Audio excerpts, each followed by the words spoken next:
hours. I will be back for 7 o'clock, by which time who knows how many more reform seats will have done. I don't know if you guys are still going to be here, but it's been a pleasure, absolutely wonderful to work with you. Thank you very much indeed. That's of course Scarlett Maguire, Director of JL Partners, Theo Usherwood as well, political commentator. I don't know what to say. Thanks for all of your tweets, thanks for all of your voice notes. We took a couple of calls. We'll try and take more calls probably in the morning. We'll try and get Nigel Farage on at some point as well, because the night and the stories continue to go on, and it's going to be quite an historic night, I think. So if you have stayed up, you can pat yourselves on the back, because you can tell your friends in the morning. I heard it all as it was happening right here, up all night with Mike Graham.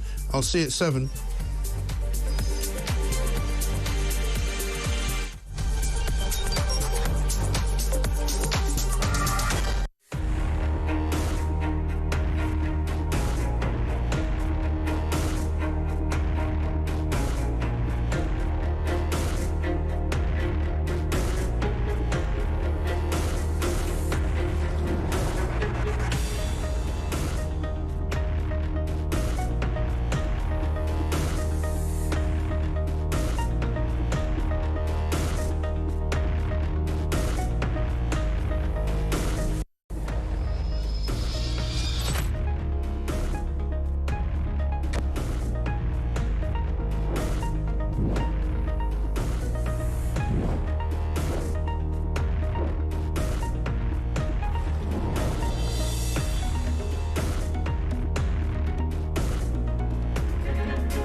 across the UK, on DAB+, on YouTube, on the app, on your mobile, the home of common sense. This is Talk.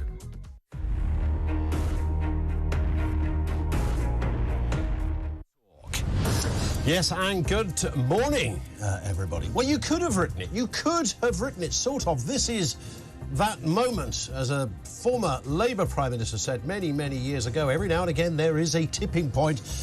This one has booster rockets on it. Starmer gets a landslide. Sunak gets a royal kicking. The SNP are looking at near extinction. The Lib Dems are booking a bouncy castle. Maybe the biggest story of the night, Reform UK are looking like a genuine and now endorsed force in British politics. This will be the first Labour government for a generation. Keir Starmer set to enter Downing Street, but the new Prime Minister We'll have a few demons joining him in the House of Commons, of course. Nigel Farage will be there, elected as an MP at the 8th time of trying. He said he's now coming for Labour. And Jeremy Corbyn has been elected as an independent to haunt his predecessor.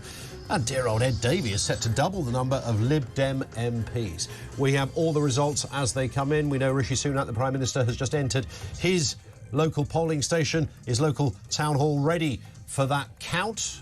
Will he be facing a bloody nose? This will be an extraordinary moment. Lots to get through, lots of counts still to come. We're not even... Well, I don't even think we're even 20% there. Peter Cargwell, of course, is with us throughout. We've got Nick Dubois joining us. Alex Phillips is going to be in with us as well. And, of course, comments along the way from all the runners, the riders, the success stories and the losses. And Jeremy Hunt's count is on the way soon as well, Peter. That's right. It's been a dramatic sort of half an hour or so, Ian, I would say. We've got Richard Tice has just been elected Reform UK's 4th MP, that's in Boston and Skegness, and Nigel Farage, Lee Anderson has held a seat in Ashfield as well. Also Rupert Lowe has won his seat as well. Really interesting from them. Lib Dems have done far better, I think, than some people thought they would. It'll be interesting to see if Reform UK make it up to that 13 point that the exit poll said they would. But overall, look, huge victory from Labour, probably 170 majority. Keir Starmer will become Prime Minister later today. He will be master of all he surveys. Rishi Sunak licking his wounds, about 131 MPs. Some big names have gone as well. Alex Chalk, the Justice Secretary, Gillian Keegan, the Education Secretary, and Grant Shapps, the Defence Secretary. All have lost their seats within the last 30 minutes or so. All are notable things I would point to. Diane Abbott has just won her seat, actually, in Stoke Newington in North London, and also in that general area. Independent MP, Jeremy Corbyn. And Penny Mordaunt, another one to watch as to whether she will or won't lose her seat. That count is about to happen, so we can bring you that as well. Interesting, these stories are full of little nuggets of observation. Keir Starmer, his majority halved. Yeah, exactly. Which is extraordinary. You would think, hang on a second, this is the leader of the party that's about to get a landslide, and the leader's majority is halved. How does that happen? Well, I mean, in fairness, as the person who's going to be the next Prime Minister, he has a lot more candidates standing against him, so lots of different directions for people's vote to go into. They'll have been asked by many, many candidates, including someone dressed as Elmo from Sesame Street, including a member of the Monster Raving Looney Party. Who I voted for. Did you? Yeah. I'm not surprised. And this who doesn't like Elmo? Well, indeed, this election is brought to you by the letters P and R. Oh, Penny Mordaunt looking as if she is about to find out her fate. Certainly, she'll probably know already, actually, because they usually tell the candidates a few minutes before they go on stage. That's interesting. That they're waiting for one candidate apparently to join them. They don't know. Someone's obviously knocking on the loo door, saying, it's time. Hurry up. Yeah, exactly. Can you get onto the stage, please? It's interesting they know before they go on. Is that always or sometimes? It depends on the deputy returning officer. Sometimes it's standard practice, but usually what has been happening is the tally men and tally women have been counting up at these counts that are often in leisure centres or museums or school houses or whatever, any sort of large venue. And then we can cross to Portsmouth now. Let's get the Penny Mordaunt constituency count.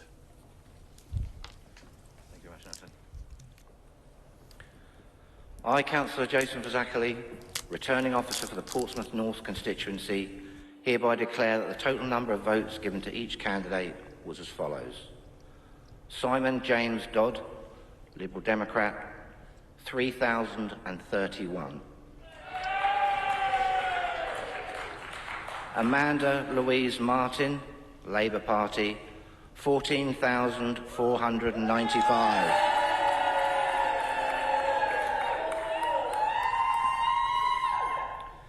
Penelope Mary Mordaunt, commonly known as Penny Mordaunt, the Conservative Party candidate, 13,715. Wow.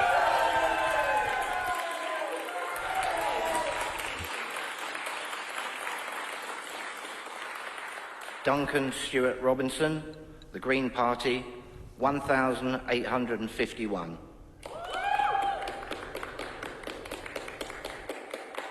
Melvin Stewart Todd, Reform UK, 8,501. Well, there it is, Peter. Penny Mordaunt has gone. Once seen as a future leader of the party, although she does divide the room, of course. Yes.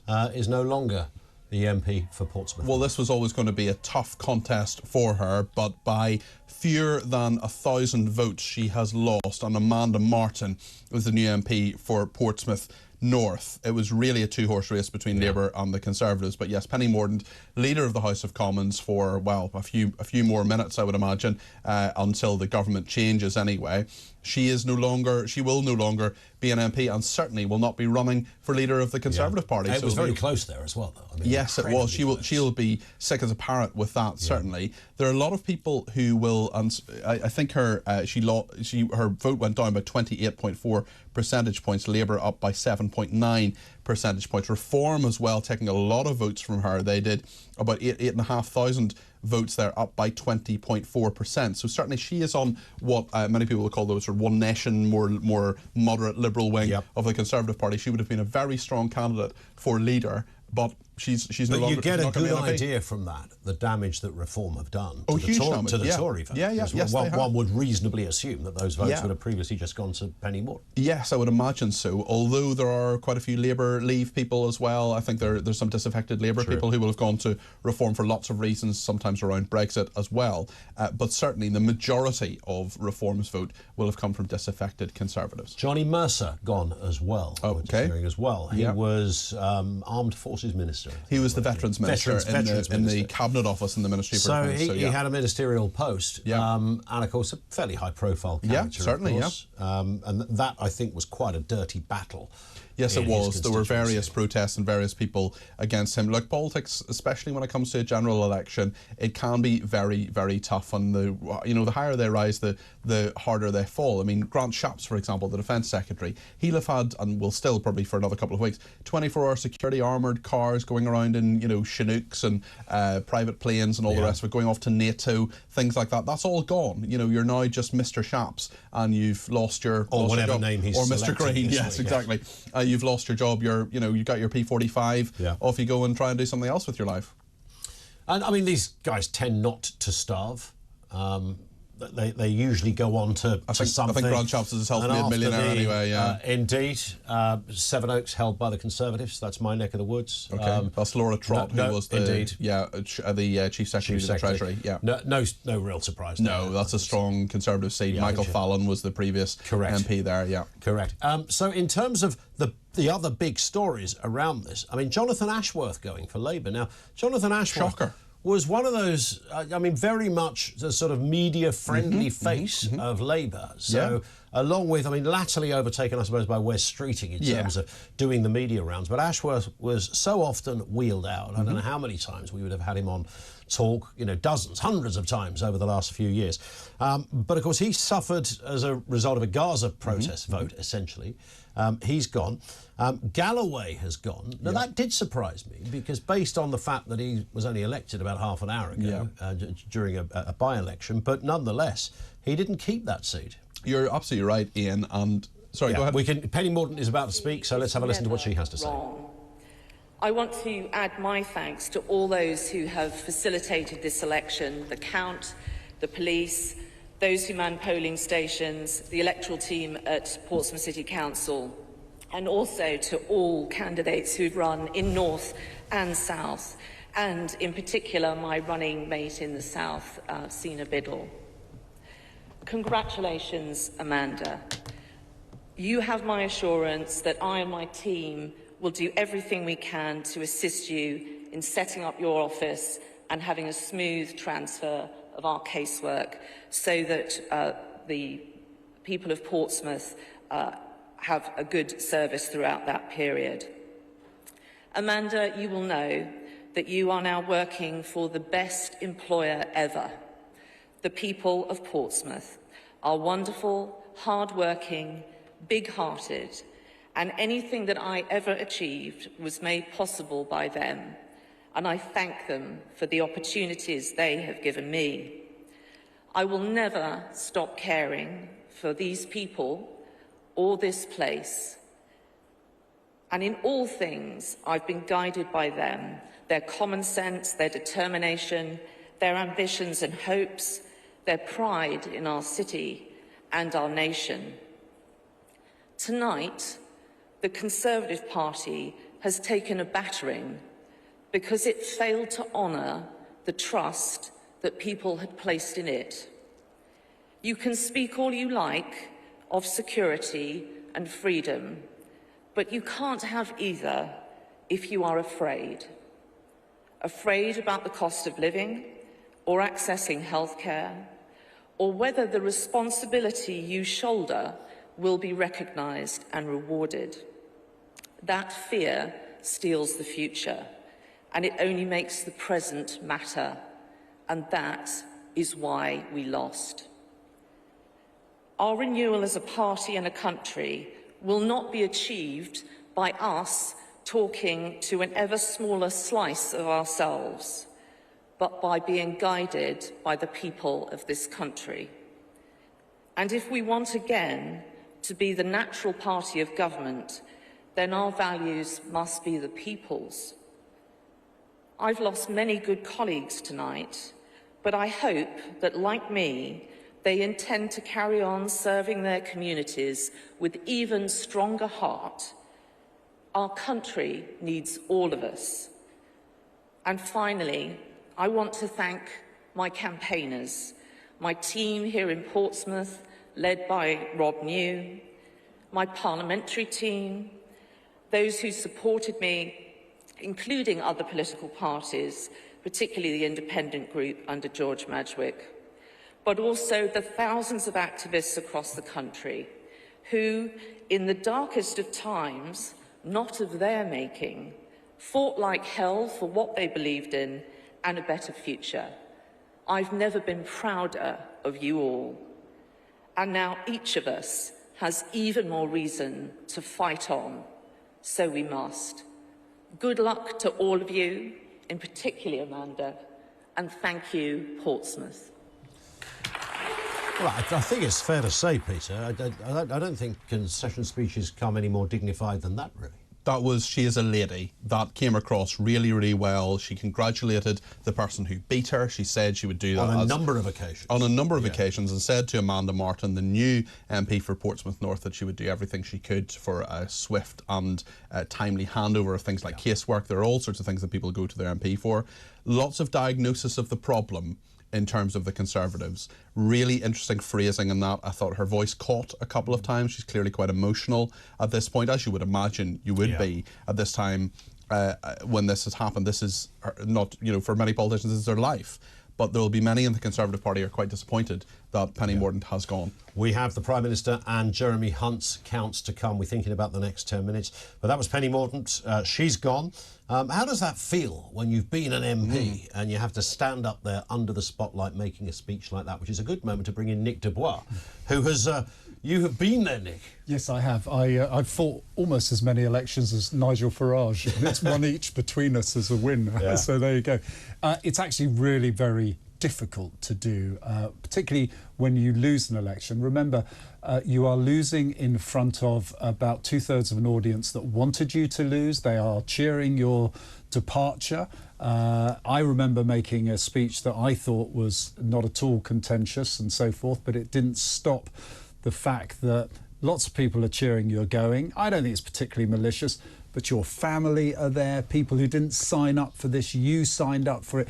Your staff are there. People forget the staff who are lost their jobs at the same time that you often have. Through no fault of their own. Through no fault of their own. Those caseworkers you're talking about earlier, Peter. So it is a hugely difficult speech to make. And I think Penny did it with immense dignity.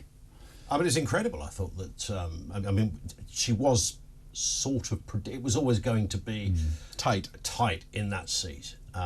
And it was, as we saw from the result, it was incredibly close. Yeah, well, majority of 780. Can I just say, just in the last few minutes, past the halfway mark in the number of MPs that have been declared. So we're now at 334 out of 650. So they're coming in very, very rapidly now. I want, you know, at some stages, sort of more than one a minute. Really, in this period that you're on air, Ian, between now and 7, we're gonna get a very much clearer picture. And did you see? There's the BBC have revised is their forecast now. So apparently they're talking about the Tories having 154 seats. That's very different. Which, if that's accurate, I said, I'm surprised because we seem to be losing very safe seats. Hertford and Stortford, it won't make the news, but it was about a 20,000 Conservative majority. Why do I know? Because I live there. It has gone to a youngster who presumably thought he had no chance. 24 years old. He's now the MP for Hertford and Stortford from Labour. Kids, eh? There's room for young Coming people. round here, nicking our seats. Who do they think they are? How many do the Tories need to form an opposition? I mean, bearing in mind, an opposition isn't just the people in the shadow positions, it's all the committees, it's everything that goes on. Is it about 150 or something? It's something along those lines, isn't it? Yeah, I mean, remember that they had 161 in 1997. Yeah. It was about 161. They were able then, weren't they, to staff the select committees and so forth. Professor Sir John Curtis, who, as we know, is the sort of, I think the technical term is the daddy of polling, has come out with this new forecast. Do you want me to go through that, Ian? Would that be helpful? Let's do it while we await the Prime Minister's count. So it's gone down for Labour to 405, so that would be more just doubling what they would have. What would that make? Their majority would be 160, so down 10 from what was originally predicted. Conservatives, as Nick correctly says, up to 154, up from 131. Lib Dem's down a bit to 56. SNP 6, incredible, down from 43.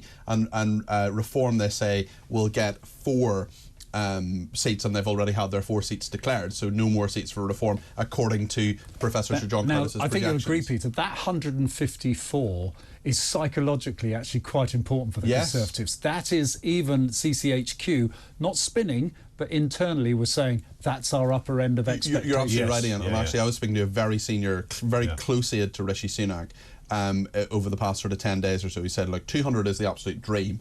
Anything over 150 will be delighted.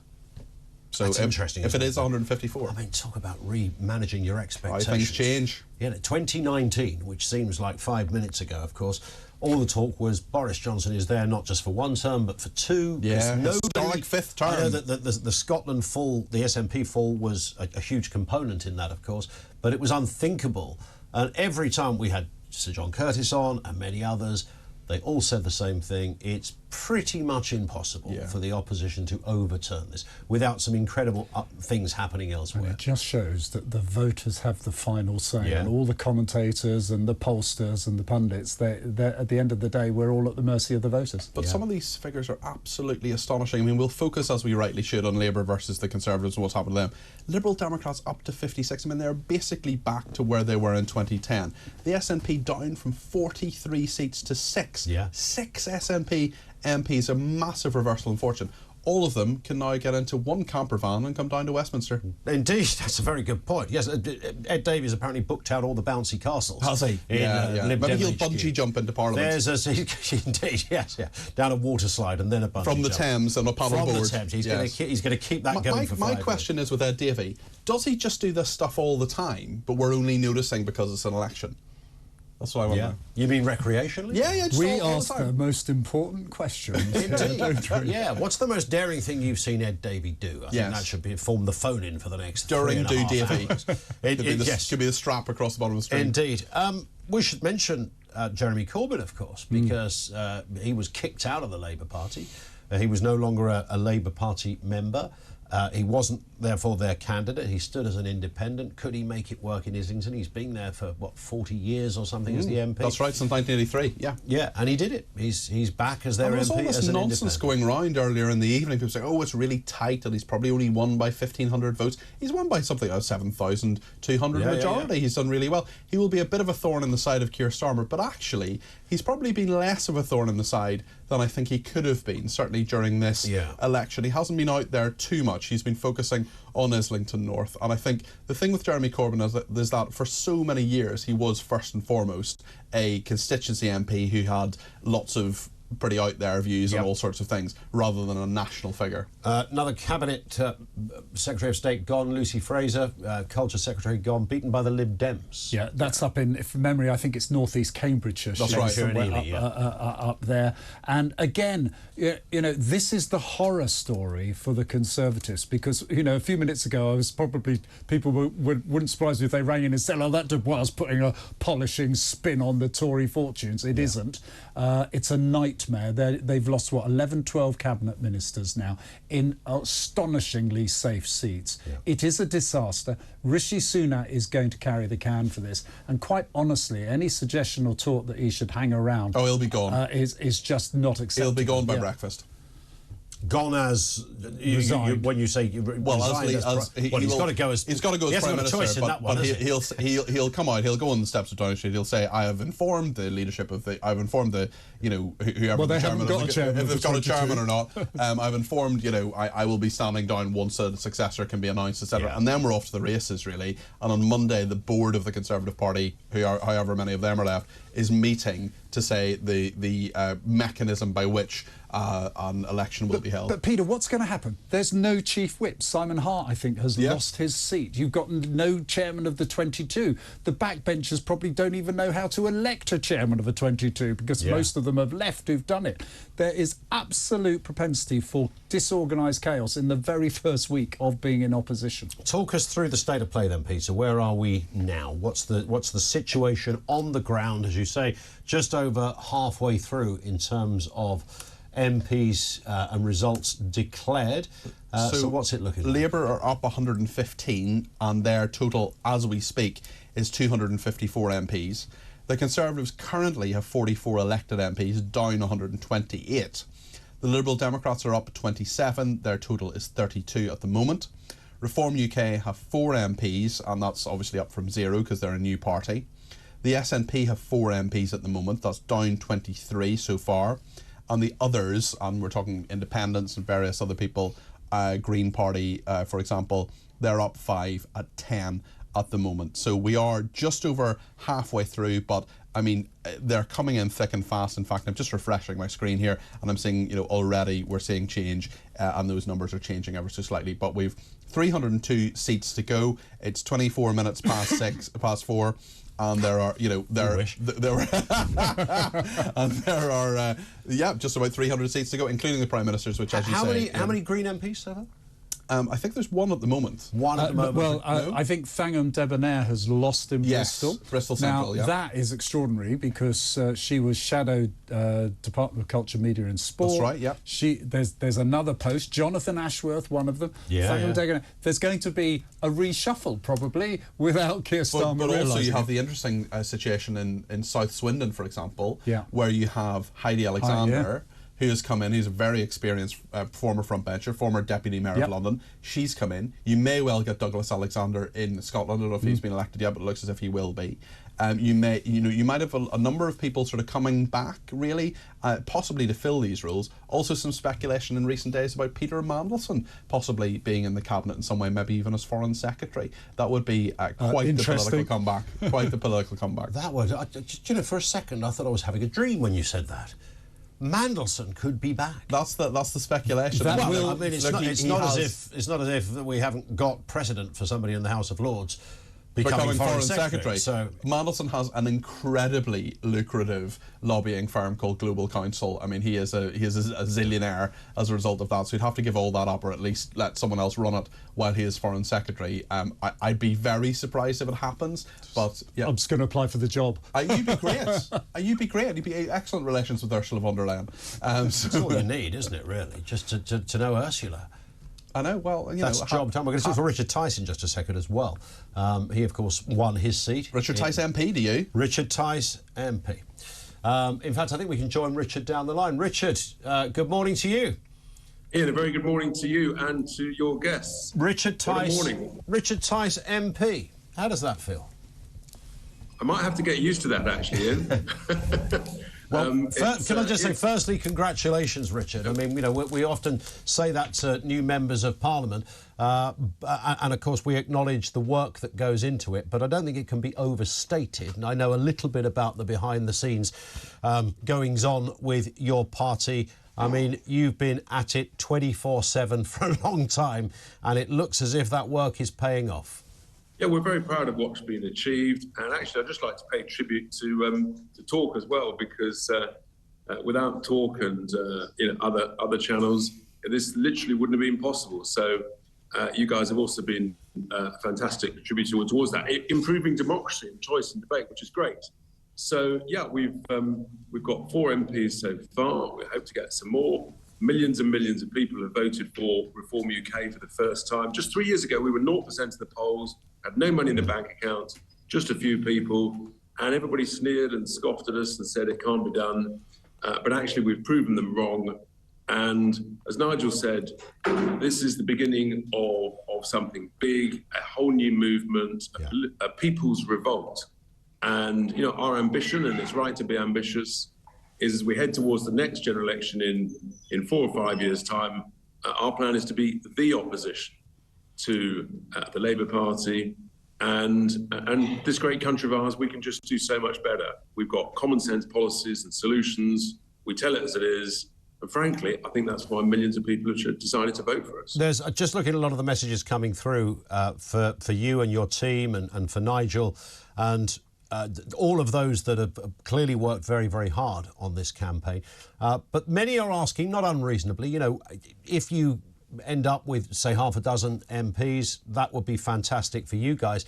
But seriously, what can you do with that number? It's impressive given the backstory of Reform UK, but in terms of penetrating democracy and making a difference, can that really work for you?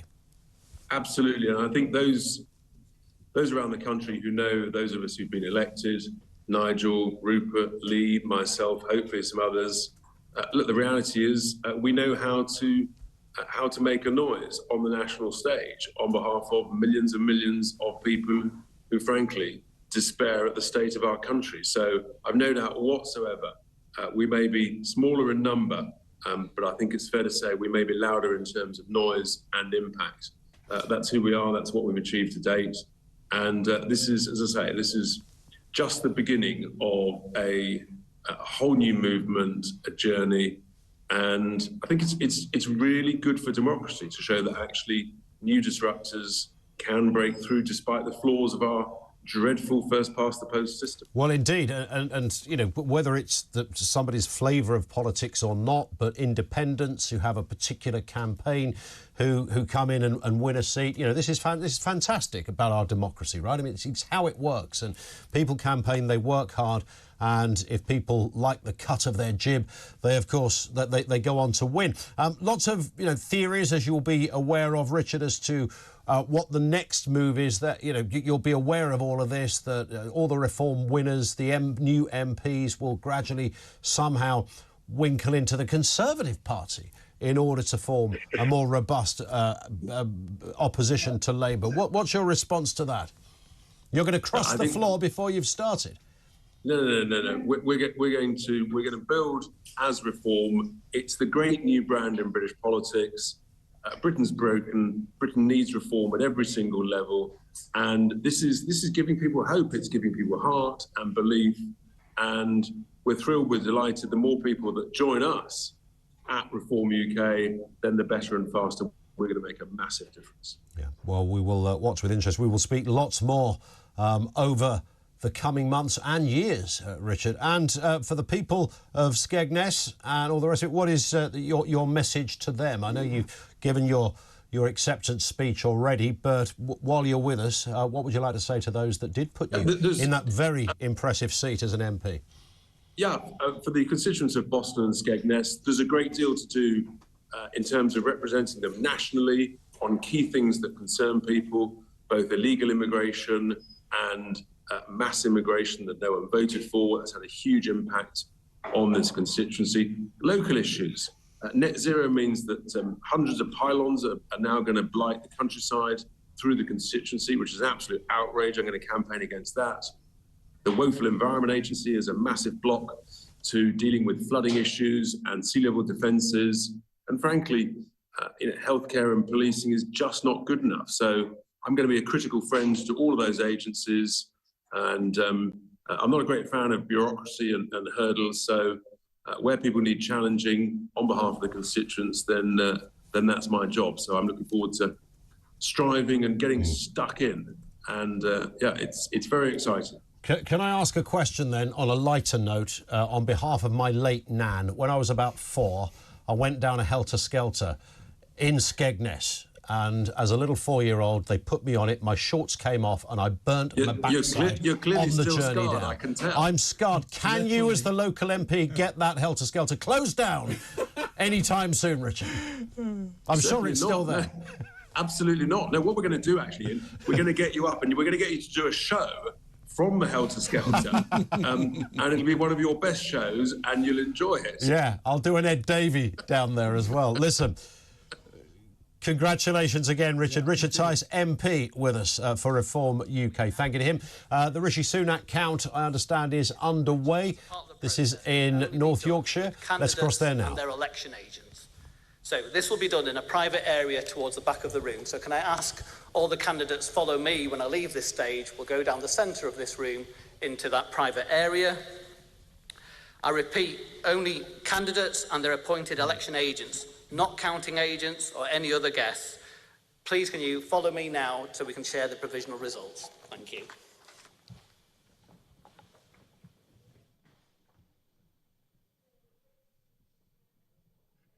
So this is Rishi Sunak's seat. You heard there. They are taken, as you were saying, Peter, into a back room, and they are given the results. And this is standard practice, really. What happens is it's the candidate plus one other person, Nick, isn't it? The agent normally. Yeah. And they go in and they're basically told, so they know when they're standing on the stage who's won or not. I mean, it would be astonishing if Rishi Sunak didn't win. I am sure, perhaps with a reduced majority, but we should know very soon what his declaration is. And lots of other declarations. It's quite interesting, you know, it's a part of the democratic process that they all go off to a little room. The difference there is that Rishi Sunak does it with 6 armed protection officers around him. Yes, and also the room is even bigger for him. Exactly, yes, absolutely. In fairness, we are going to pause momentarily. We're going to come straight back. That count, Rishi Sunak's seat, you're going to hear it live here on Talk.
Across the UK, on DAB+, on YouTube, on the app, on your mobile, the home of common sense.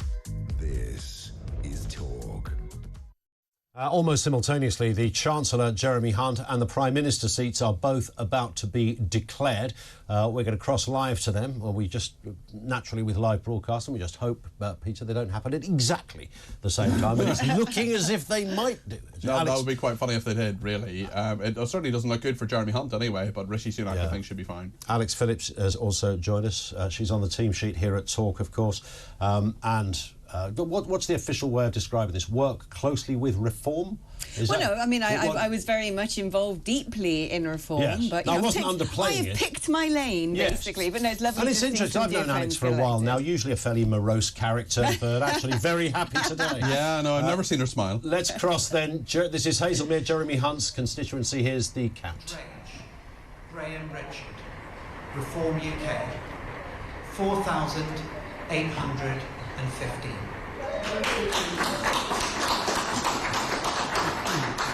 Follows Paul David, Liberal Democrats, 22,402.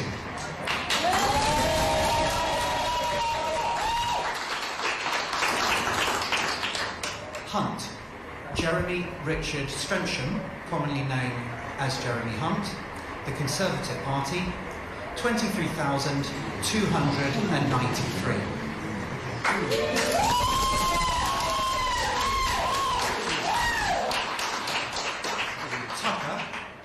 Tucker, Ruby Alice Gabriel, commonly known as Ruby. That looks as if Jeremy Hunt has held that seat. Now we cross to Richmond, North Yorkshire, Rishi Sunak's seat. Angela Eileen Campion, commonly known as Angie Campion, Independent, 33. Louise Ann Dickens, Workers' Party of Britain, 90.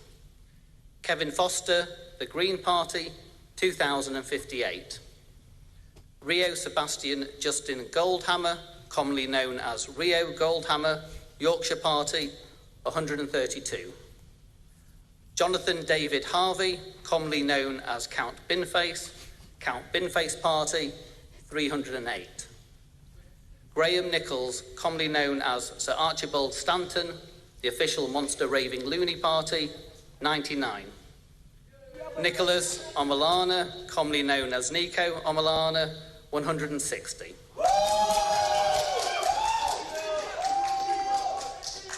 Brian Neil Richmond, Independent, 222. Rishi Sunak, Conservative Party, 23,059. Lee Martin Taylor, Reform UK, 7,142. Thomas James Wilson, commonly known as Tom Wilson, Labour Party, 10,874. I hereby declare that Rishi Sunak is duly elected. Congratulations, and he may address the stand.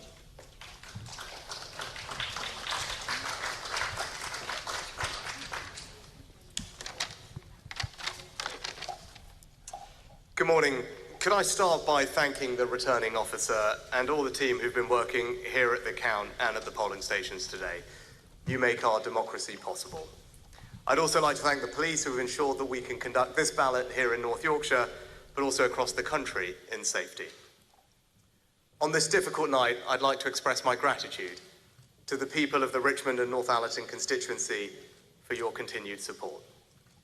Since I moved here a decade ago, you have made me and my family feel so at home, and I look forward to continuing to serve as your Member of Parliament.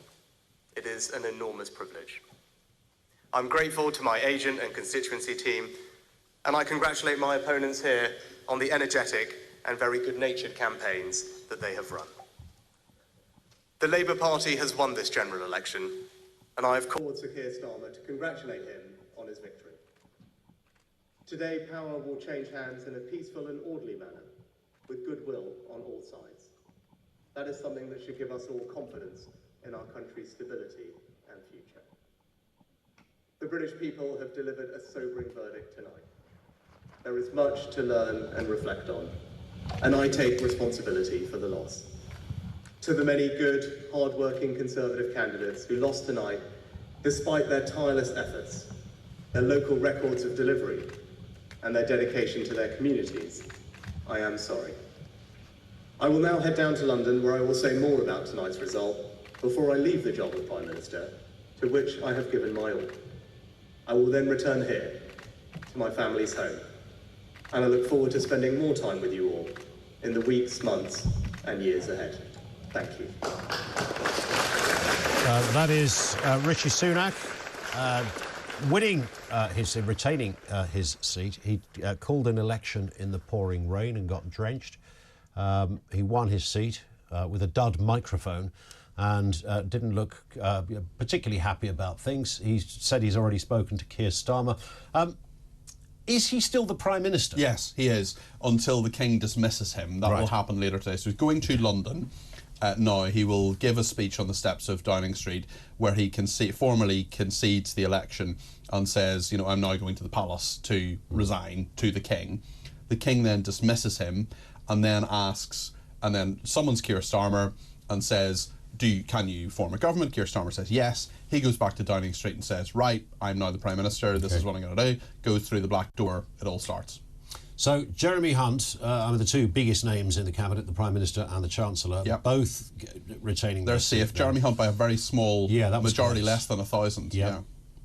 Alex Phillips, as I mentioned, is with us as well. As you came in, Alex, of course, it all started to kick off. Oh, well, that often happens, doesn't it? Yes. Phillips turns up.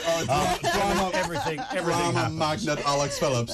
Absolutely. I mean, this is, of course, a bruising for the Conservative Party. And, of course, a kicking, an absolute pasting, every superlative you can conjure up. And, of course, much of that is down to the fact that Reform stood in those seats and clearly divided the room. Yeah, I mean, look, what I would say is this. The Conservative Party have done this to themselves. You can't blame voters or other parties for existing. You can't blame voters for looking at another option and saying, I prefer it. And no one's talking about how many votes that the Conservative Party and seats they're hemorrhaging to the Liberal Democrats as well. So I think what you've got to look at in this context is they were an incumbent government who had to work through some very difficult issues. Frankly speaking, some of the most difficult issues since the Second World War, so I give them that as well. They had 15 years in power. Very often that is the time that an incumbent government is toppled, but they've done no favours to themselves with the constant parlour games and musical chairs in number 10. And the voters have had enough. The Labour vote share has not gone up. They're not any more popular. So what's happened is the Conservative vote share has just dissipated to other parties because they're deeply unpopular. Yeah, and what's interesting, I mean, we can talk about the big headlines of Reform. Goodness me, over the last X amount of weeks, I don't know how many times, we just simply very casually and respectfully said, it would be amazing if Reform got 2 MPs. That would be incredible. It looked like a shoo-in to get definitely 1, but we were looking at maybe 2. At the moment, it's 4. That could go up. But it isn't just that. If you look at the places where they came second as well, that's also a massive part of this story. So this is the thing. When you look at how many seats the Labour Party are projected to get and how many people actually want them to get all of those seats, about 2/3 of the population don't want Labour. And yet they're going to have this massive majority at the same time. Reform are the bridesmaid in so many seats and not the bride. And you have to ask yourself whether or not the system that we have actually works effectively. When you look at Reform are probably going to get vote share far higher than the Liberal Democrats and yet get 1/4 of the seats of the Liberal Democrats. I mean, I actually think this is the election where trust in first past the post is going to die. It's whether or not the Labour Party, because Sir Keir Starmer has said before he'd be interested in bringing in proportional representation. Will he now? It's not in his interest, so it'll be very interesting to see. He's got literally no chance of that now. He's got some would say a disturbing majority. Very disturbing. Well, I know it's the system we have, it's democracy. So far, his vote share is no higher than Jeremy Corbyn's in an election that Jeremy Corbyn lost. Tobias Ellwood has lost his seat in Bournemouth East. Not particularly surprised to hear that. No, and do you know what that actually represents, which is what seems to have happened with the Conservative Party? The death of essentially centrist dad. Nobody wants centrist dad anymore. That Cameron era is over. Those who want the sort of more left-wing, sort of less socially conservative politics are going to the Lib Dems. Those who want conservative politics are going to Reform. The identity crisis, ironically, that the Conservative Party has been having is what has torn them apart. First of all, it was over Brexit, then it's over all of these sort of more woke values, it's immigration, and they need to either realise that they've got to break into. You can't be a broad church with no shared ideology, or be broken up for parts. This happened in the States, of course, did it? Exactly the same thing. You know, if you say to, you know, when you look back at the sort of the Reagan era, it was glorious. It was apple pie and smiles and movies and good-looking president. I mean, he was an incredible force at the time. But you talk to Republicans, there isn't room for that kind of candidate anymore. I mean, I think I think a fairer comparison is to look at what's going on in Europe. Essentially, when you look at sort of the Mario Draghi right-wing Italian parties, those managerial types gone. Giorgia Meloni in a brand new party. The same thing's happening in France. The Republicans have been gobbled up. Rassemblement are going to, well, who knows what's going to go on in that election, but one big in the first round. Mark Rutte, the former PM of the Netherlands, again, centrist right-wing, gone, now head of NATO. Geert Wilders in his place. What's happened is the right-wing in politics in the West has drifted so centrally, it's actually gone to where the old left-wing was, pretty much. And so that whole space has been occupied at exactly the time that voters have huge concerns over open borders, huge concerns over geopolitical security, huge concerns over maintaining cultural values. Nobody is doing anything about that. No one's listening to them. And so you're going to continue getting these shockwaves. Well, just a reminder, and by the way, Jacob Rees-Mogg's seat will be declared very soon. That's North East Somerset and Hanham. Again, it's another one to watch. You know, Rees-Mogg, very much the sort of darling of the right of the current Conservative Party. Yeah, but I think the thing is with people like Jacob Rees-Mogg is they're very good at talking the talk, but people want to see them walk the walk. Correct. And he's too much of a forelock tugger. Just to remind everybody, if you're just joining us, Nigel Farage has been elected as an MP in Clacton. Let's remind ourselves then of his victory speech. I think what Reform UK has achieved in those just few short weeks is truly extraordinary. Given that we had no money, no branch structure, virtually nothing across the country, we are going to come second in hundreds of constituencies. How many seats we're going to win, I don't know. But to have done this in such a short space of time says something very fundamental is happening. It's not just disappointment with the Conservative Party. There is a massive gap on the centre-right of British politics, and my job is to fill it. And that's exactly what I'm going to do. And echoing the point there that Alex Phillips was just making here in the studio. And just a response as well there. I know that you were very emotional when Nigel was out there whipping in the Kleenex at one point. You thought, you know, Phillips is gone. Yeah. But that was a moment because it's not, particularly for people like yourself who've worked for a long, long time on this campaign. I don't just mean this specific election campaign, but way before all of that. And then to see the man who, whatever way you slice it, has been the face, the cold face of the entire operation. But also understanding his tenacity. You know, he's stood so many times knowing he'd lose. You know, he's often said that just actually keeping the deposit would have been a cause for celebration. Yeah. He did it completely magnanimously, frankly, knowing that he was being jeered at. And the amount that he has faced personally, the personal attacks against him, the vitriol in the campaigns against him, towards his family, towards, you know, he's vilified essentially for standing up for what he believes in and for what so many people believe him. And being able to suddenly break through like this and actually really put his money where his mouth is and see that political earthquake transferred into Westminster is an incredibly historic day. But I am so proud of him because he's 60 years old. This is his life's work. Yeah. It is very emotional. Well, if you think the Conservatives are having a rough old time, spare a thought for the SNP in Scotland, because it's not looking particularly good there. Let's talk to John Boothman, political correspondent at the Sunday Times in Scotland. John, good morning to you. How are you doing? Very good at this end. Far better, I would imagine, in spirits than what is happening at SNP HQ right now. You say the SNP aren't doing very well in Scotland. I mean, that's the biggest understatement I've heard in a while. At the last election in 2019, you'll remember the SNP won 48 seats. The latest projection, and we've still got a number of seats still to go, is they might end up with 6 seats. Wow. Labour, who won 1 seat in 2019, look as if they might be headed for about 40. It's been an absolutely incredible night. There have been swings to Labour, anything from, 15% right through to 25%. There's a number of seats where they were in third place in Stirling, for example. In 2019, Stirling and Strathallan seat, they got 7.7%, and the SNP got nearly 50%. The Labour Party's gone and won it. Yeah. So it's been a pretty amazing night for the Labour Party. It's put the SNP in a very, very difficult position. What happens to independence now? Well, I was about to ask, and I think we all probably already know the answer, but is this down to the brilliant tactics and the influence of Labour Party policy, or is it down to the inner demons and the ongoing demise, if you like, of the SNP? I think there's a bit of both going on here. I think it's a change election, as everybody keeps saying, and certainly in Scotland, people wanted to go out there and vote to get rid of the Conservatives. I think that's happened in big, big numbers. But come on, we've spoken about this before. The SNP's not had its troubles to seek, right? You can go through the list: camper vans, arrests, charges of embezzlement for Nicola Sturgeon's husband, the government really not delivering, a whole series of domestic issues where there are problems. And, you know, it's turned out in this election, south of the border and north of the border, that it's not the right time to be an incumbent government. Yeah, I mean, it's good, as you rightly say, the internal implications for the SNP are massive. I mean, this is not about a simple regroup and what do we do next, guys. I mean, this is about the entire future of that party.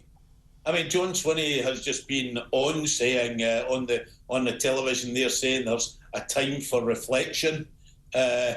Stephen Flynn, the SNP Westminster leader, who narrowly won in Aberdeen South earlier, he's talking about independence being a hard sell right now. You bet it's a hard sell if this is the results that the SNP are getting. So there will be some reflection in the SNP. The only thing it's worsening at the moment, more generally, is we don't really particularly know what's happening to the Tories. They, in the past couple of weeks, we expected they would go backwards. There's only been one seat declared so far, and the Tories actually won that and increased their majority in it, John Lamont and the Borders, but we're waiting in the results of the other 5 seats that they hold just to see whether they can hang on or not. Well, it was, you know, not that long ago, of course, the Tories had more seats than Labour had. I mean, there were all manner of jokes about pandas and goodness knows what else in terms of the lack of Labour presence, but this is clearly going full reverse gear now, and it looks as if the Labour Party will, without doubt, be the dominant party in Scotland as well as the rest of the UK. Well, Anas Sarwar again has just been speaking on television. He says what's happened tonight is only stage 1 of what the Labour Party want to do in Scotland. Stage 2, of course, is that election to the Scottish Parliament in 2026. Yep. Now, currently, in terms of seats in the Scottish Parliament, the Labour Party are in third place behind the Tories, but after tonight's result, well, who knows where it's going to go. Indeed. John, thank you. We will speak again. John Boothman, political correspondent at the Sunday Times in Scotland. Peter Cardwell is back in with us. And Labour now have that magic 326 seats, which I think means we can declare that they have won this election. That's right. So there's 650 MPs in Parliament. Once they get to 326, which they appear to now have done, that means that Labour have officially won the general election. So we're certainly either very close to that or have passed that. Certainly Sky News is saying that Labour has won the general election. Other broadcasters not quite there just yet in terms of those declarations. But yes, I mean, no great surprise. Keir Starmer will be the Prime Minister from later this morning when he's appointed by the King, and big changes are afoot in our parliamentary democracy. You know, just to dwell for a second on that point, I mean, if you're Keir Starmer, you know, he's obviously carved his way into this position over many years, from 2015, I think it was, when he first became an MP, a member of Parliament for Holborn. But that moment when you realise, I'm about to be the Prime Minister, I would imagine there are very few points in your life that will be more overwhelming than that one. Well, 3 years... For many reasons. Of course. Well, 3 years ago, we were in a situation where he was thinking of resigning because the Hartlepool by-election was lost to Labour and the Conservatives won that. We're in a situation where very, very few people get into this situation. I mean, Tony Blair, when he played tennis for the first time as Prime Minister, he was just jumping up and down saying, I'm the Prime Minister, I'm the Prime Minister. David Cameron, when he had to write those letters... Is that what Blair did? Yeah, he was just like jumping up and down going, I'm the Prime Minister, I'm the Prime Minister. David Cameron, every Prime Minister... I didn't know that. That's a great... you can't see Keir Starmer really sort of jumping up and down. I'm the Prime Minister. He's not exactly a man who gushes charisma. Starmer, by the way, will be giving a speech in a moment, a victory speech very soon, so we'll bring you that live. Just before he does, perhaps I could tell you about David Cameron. He wrote the letters. One of the first things you've got to do is write the letters to the nuclear submarine commanders, captains, basically saying, what do you do in nuclear war? What do you do if you can't hear the Today programme on Radio 4 for 3 consecutive days? What are the instructions? Indeed. And that was the moment for him. Let's cross over to Jacob Rees-Mogg's constituency. Edmund Stewart Cannon, Green Party, 3,222. Nicholas Hales, Independent, 231. Paul MacDonald, Reform UK, 7,424. Dan Norris, Labour Party, 20,739.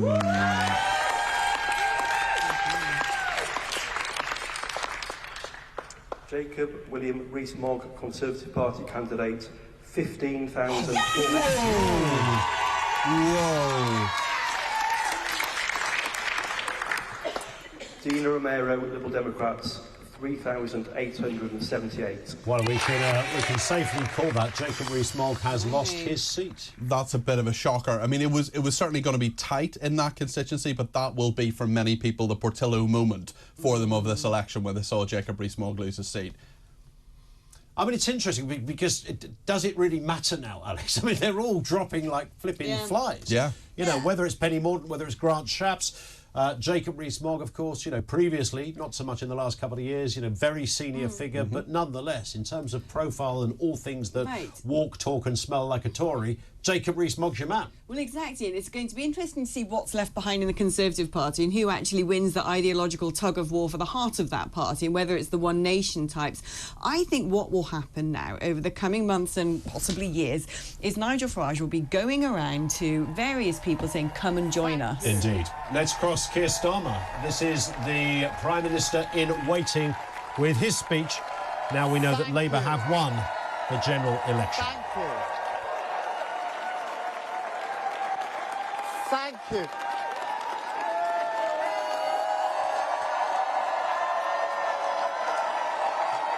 Thank you.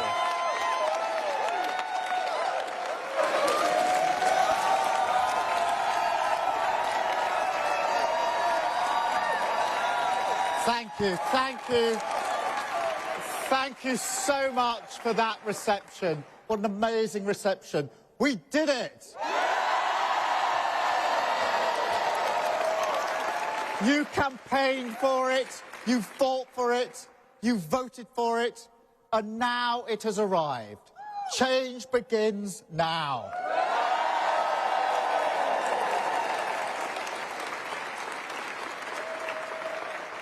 And it feels good, I have to be honest. 4.5 years of work changing the party. This is what it is for. A changed Labour Party, ready to serve our country, ready to restore Britain to the service of working people.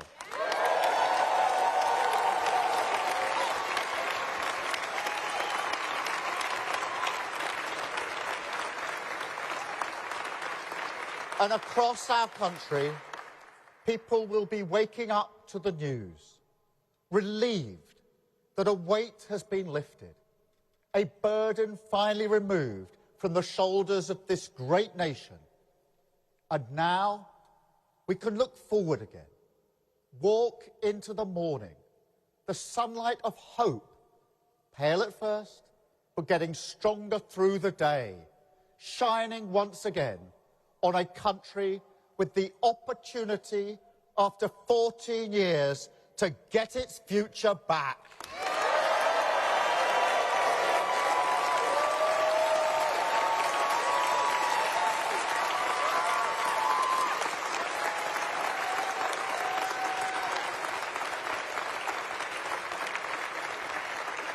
And I want to thank each and every one of you here for campaigning so hard for change.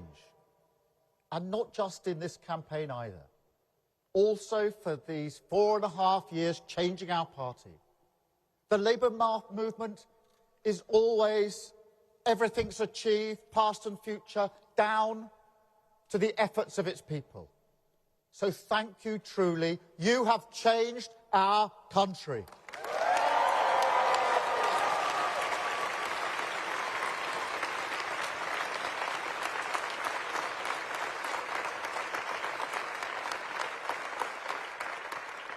But a mandate like this comes with a great responsibility.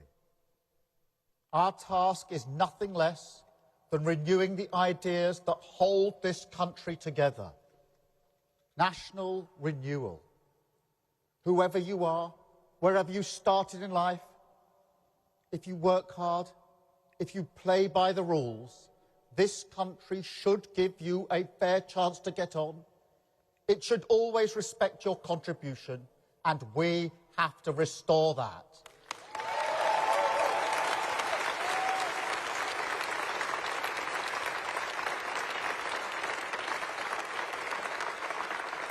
And alongside that, we have to return politics to public service. Show that politics can be a force for good. Make no mistake, that is the great test of politics in this era. The fight for trust is the battle that defines our age. It is why we've campaigned so hard on demonstrating we are fit for public service. Service is the precondition for hope. Respect, the bond that can unite a country. Together, the values of this changed Labour Party are the guiding principle for a new government. Country first, party second.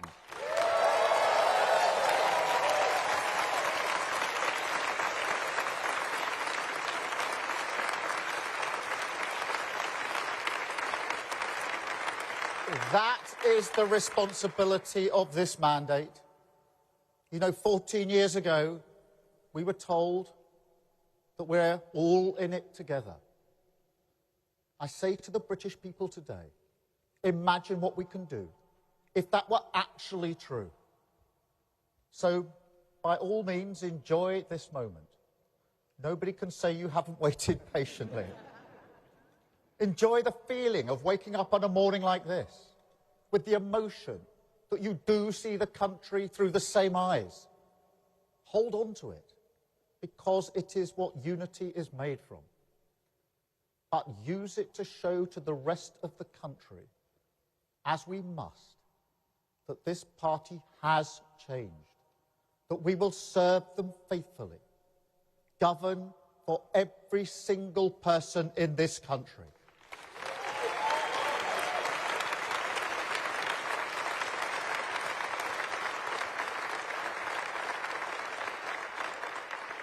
But also, don't forget how we got here. This morning, we can see that the British people have voted to turn the page on 14 years. But don't pretend that there was anything inevitable about that. There's nothing preordained in politics. Election victories don't fall from the sky. They're hard won and hard fought for. And this one could only be won by a changed Labour Party.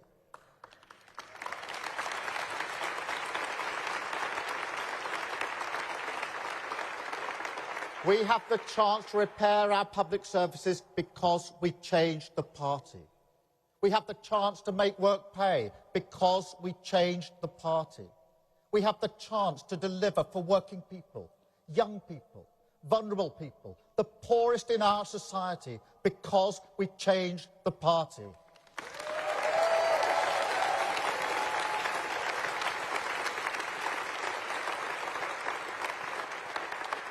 Country first, party second isn't a slogan.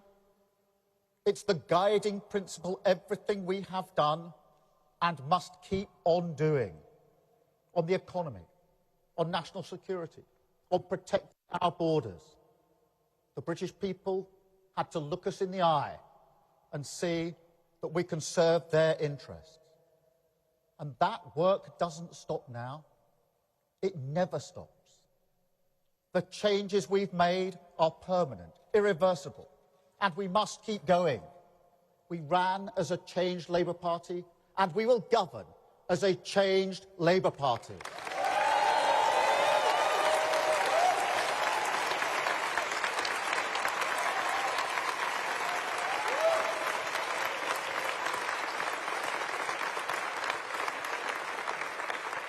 I don't promise you it will be easy.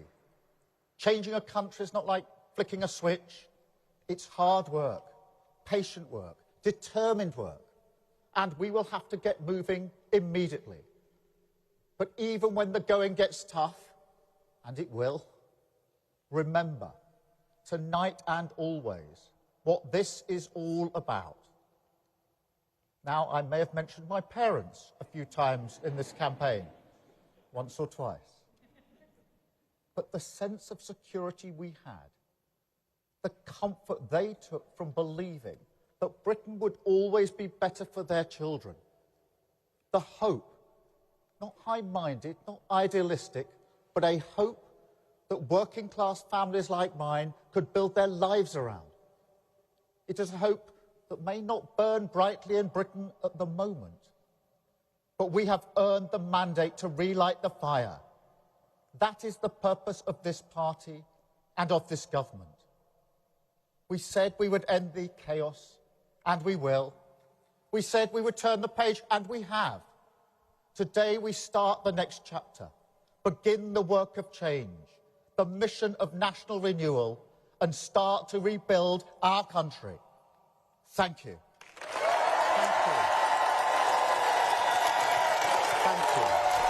So that is Sir Keir Starmer and the victory speech as our new Prime Minister. Of course, you said, Peter, we've got to wait for the official King says yes, goodbye Rishi, hello Keir. Yeah, that's very much a formality. Yeah. I thought he was going to break into a Take That song there with the relight my fire, invoking yes. Lulu there. Yes, very, very strange turn of phrase. But there we are. Yeah, do you know what? There's something a little bit, can I go off track a little bit and talk about Northern Ireland for a second? So for the last 54 years, someone called Ian Paisley has been the Member of Parliament for North Antrim, two separate Not people. The same person. Two separate people. Father and son. Senior and junior. It now looks as if Ian Paisley Jr. is going to lose that seat. So for the first time in over half a century, it could be someone else, a man called Jim Allister from Traditional Unionist Voice, which of course is allied with Reform UK. Keir Starmer's speech, Alex. Give us your Reform UK type assessment of what you made of that. Well, do you know, when you're still awake at 5 a.m. in the morning, then you've got to listen to Keir Starmer talk for a good 10 minutes. You deserve some sort of medal.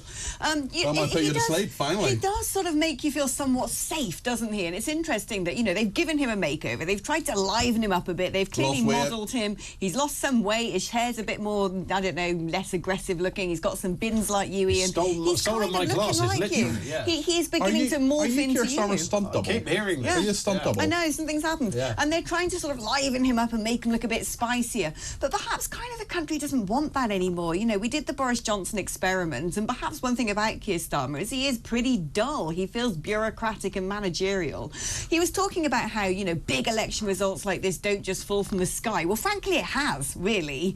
I don't really think they've had to go out and campaign much. What's happened is, by default, they have got this landslide. Yeah. The vote share hasn't increased, so it has very much fallen from the sky.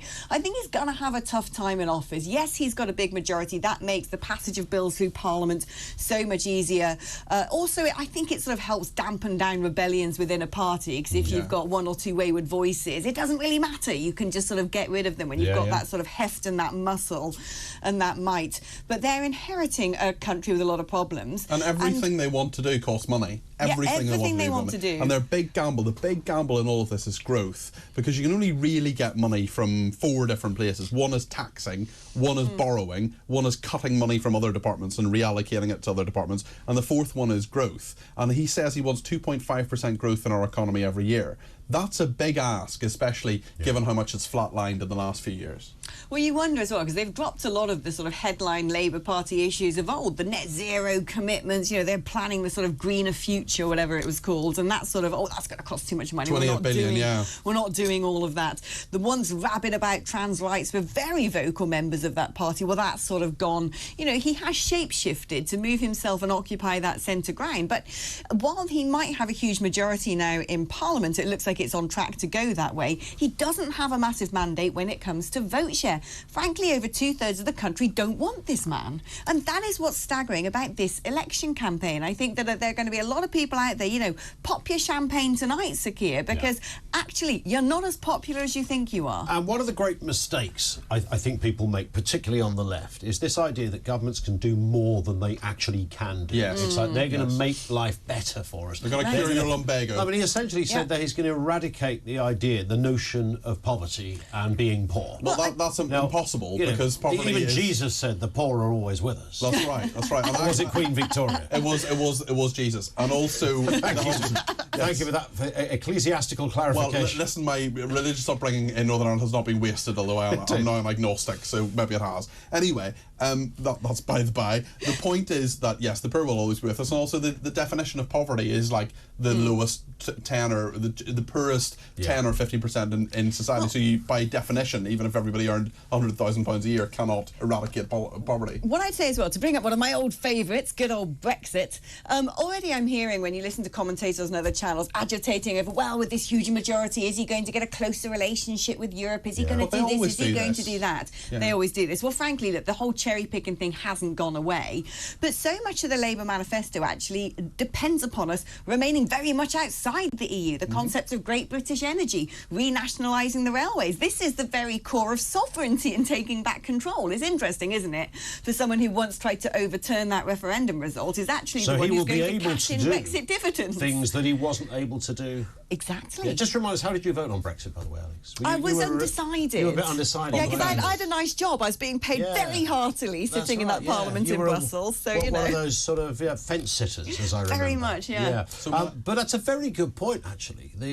His ability to put into practice much of what he's talking about is only possible because... He's actually going to be using dividends of Brexit more than the Conservative Party ever did. That's what's so astonishing, and no one's talking about that. You know, one thing I think is going to be very interesting is the geopolitical stance of the Labour Party, because David Lammy in the past has been a bit of a firebrand. Now, he, I think, has been kept quite quiet and under control in this election campaign. He's barely squeaked, hasn't he? And yet we don't know what the cabinet's going to be, but one assumes he might become foreign minister. And they are still fending off. We've seen John Ashworth, you know, lose his seat to that big voting bloc that the Muslim community are representing, and this introduction of sectarian politics. It's not like that war in Gaza is going anywhere. I actually think when it comes to geopolitics, this is where the Labour Party Although might George struggle. Galloway lost, Alex, and also he did. I don't think every single Muslim in that constituency voted for that MP who's now the independent. But when you look at what's actually happening in terms of the mobilisation of the Muslim vote, deliberately targeting Labour, I mean, I've been following them on Twitter rabidly, in fact, they're fascinating, but very much targeting Labour voters because of the fact they're not being unequivocal over support for Palestine. And this is going to be a headache because that conflict's not going anywhere, and it's almost like the Brexit in his party. It's something that a lot of Labour voters and a lot of Labour MPs feel passionately about, but what he is saying he's going to do is very different from perhaps what a lot of the people in his party want him to do. It's really interesting, isn't it? That, I mean, we don't, because this is an ongoing narrative, Gaza, Israel and what is happening there, we don't really take that step back enough, I don't think, to properly state just how curious this is, that we have people who are voting based on a war foreign conflict. in another country. A foreign conflict that we are not involved with. Based and mostly on religious grounds. And, OK, it's a democracy. That's how it works. I get it. But nonetheless... Well, I mean, how interesting is this, that we're in a place where we've seen members of Parliament lose their seats based solely on the current policy of, or the current wording or lack of wording you're of absolutely right. a war going on 5,000 miles And away. certainly the Labour Party in its manifesto says that it will recognise the state of Palestine. It wants a two-state solution. I think that's probably a longer-term ambition. I don't think it's going to happen on Monday. But similarly, I mean, I got all sorts of literature, I use the term loosely, propaganda, through my door from various political parties standing in the constituency that I live in, saying that this is all about the war in Gaza. No, it's not. Yeah. It's about what happens in the constituency. Why would it? I mean, nobody is going to, understate the importance of that as a clear. Troubling story. There's so many politicians. Why would a British election? Well, there's so many. Well, look at George Galloway's victory. I mean, George Galloway's victory in Rochdale. He's lost his seat now. His victory in Rochdale was basically about that.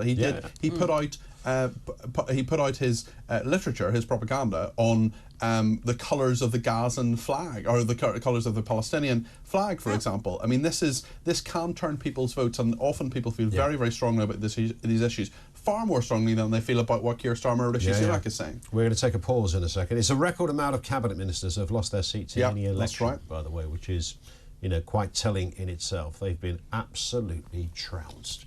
We're going to come back in a couple of moments' time. Alex is going to have a quick break because that's in the contract, isn't it? You can only work 15 minutes at a time. Yeah, I need a glass another EU of champagne. directive, was it? Yeah, exactly. Glass of champagne and a mini Snickers that are out there. Get me one. Nick Dubois is going to pop back in as well. All of that coming up in a couple of moments right here on Talk.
Across the UK on DAB+. There's a ton of headlines around. I don't even know, really, frankly, where to start. Peter Cardwell is with us. Nick Dubois, former Conservative MP. It's an obvious thing to state, Nick, but I bet you're darn glad you're not one now. Yeah, I wouldn't like to go through losing again. That's quite enough. I've done it quite a few times. Well, you might have won, of course. The curious nature of elections is that sometimes it throws up those, to be honest, strange results. Yeah, it does, but I'm very glad I have not been in the House of Commons for the last 5 years. It's a toxic place to be. I don't like the way our politics has gone. I think there's far too much aggression in the politics, far too much hate. So I wouldn't have liked that anyway. I still have faith in the system. I have hopes a new parliament might change that, but I fear that people may still be very disappointed in possibly less than a year even. Yeah. The Tories completely wiped out in Wales. They have no representation. They have 14 seats. They won 14 seats in 2019, and they've had the current Welsh secretary and 3 former Welsh secretaries are part of that 14. They're all gone.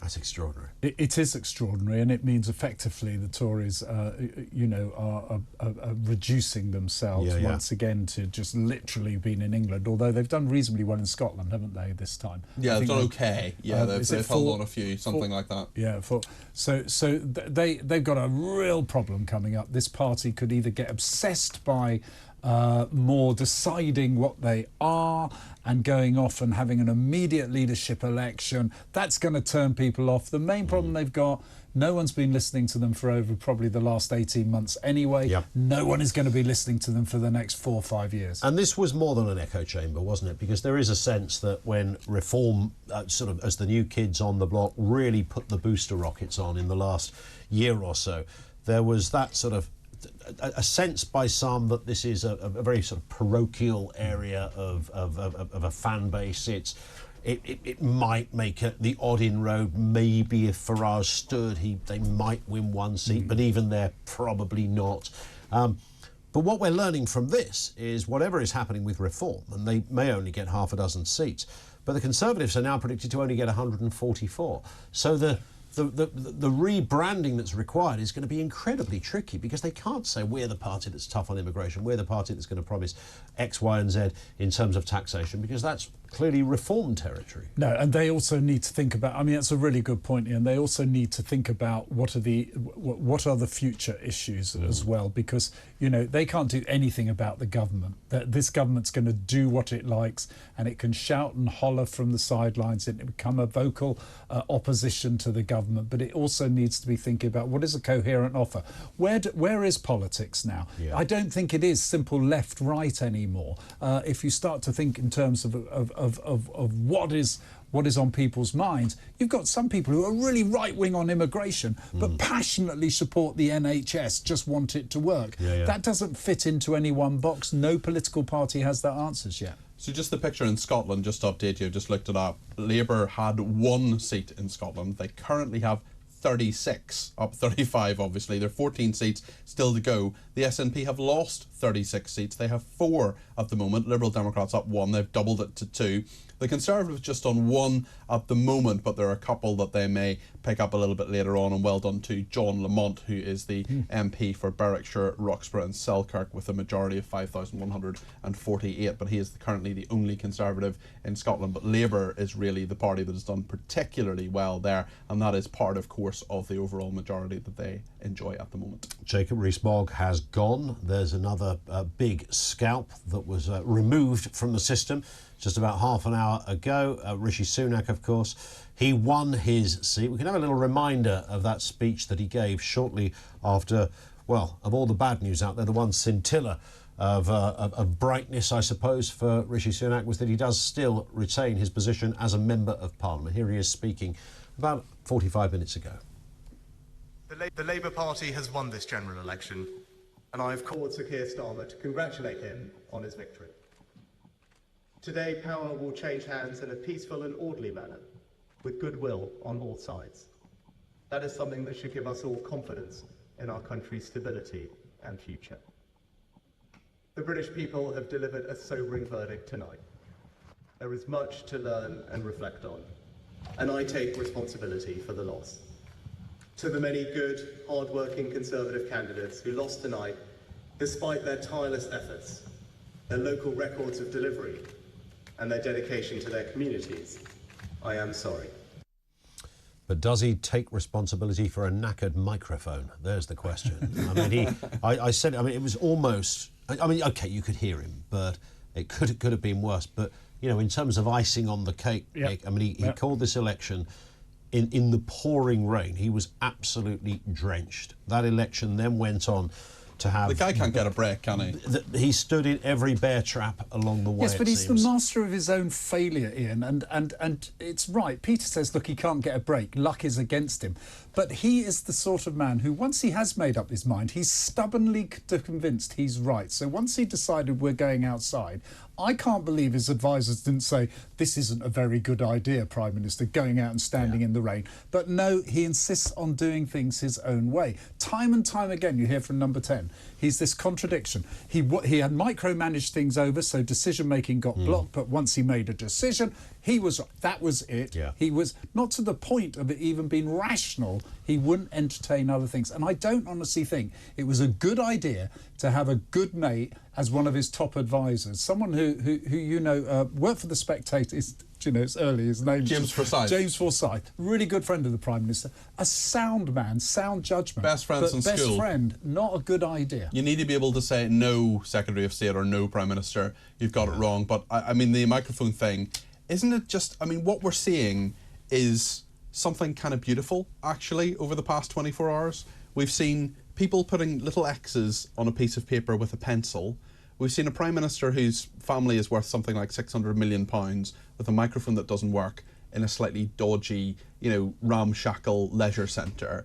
This is people counting bits of paper that mean people go to Parliament and represent us and make laws. I mean, forgive me for being a little bit dewy-eyed here, but I think it's kind of beautiful. It is. I mean, our democratic system, although, you know, we can argue the first past the post system, whether that should be replaced with something worth having. else. Yeah.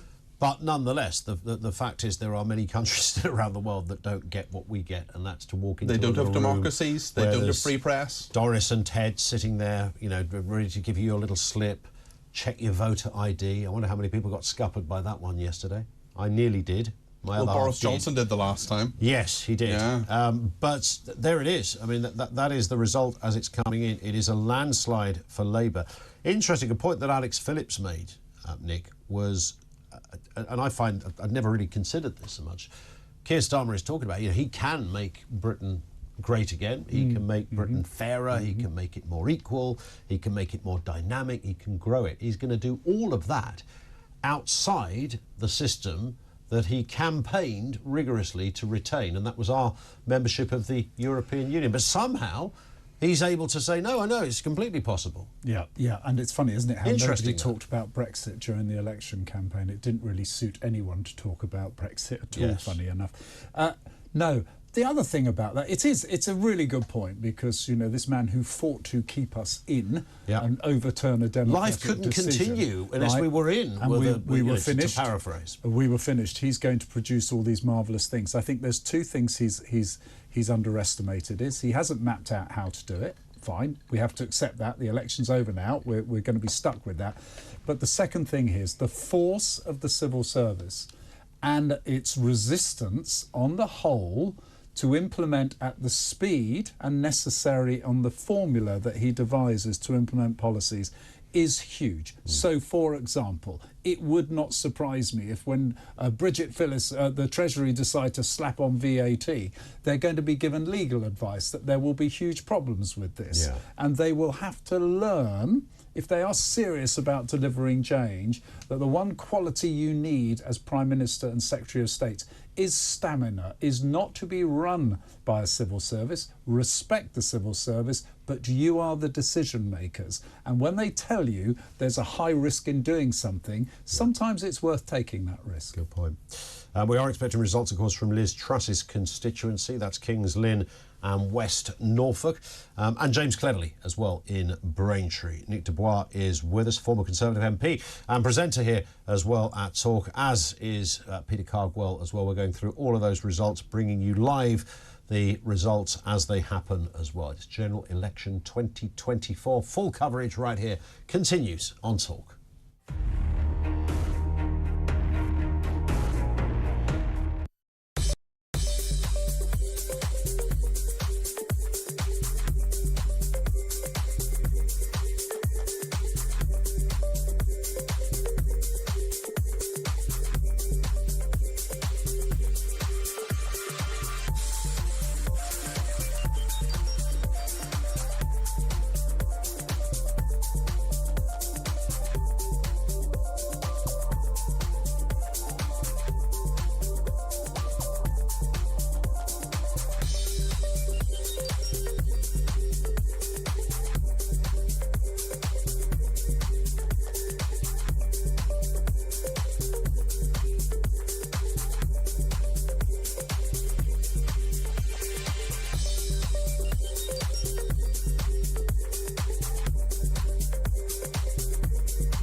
UK.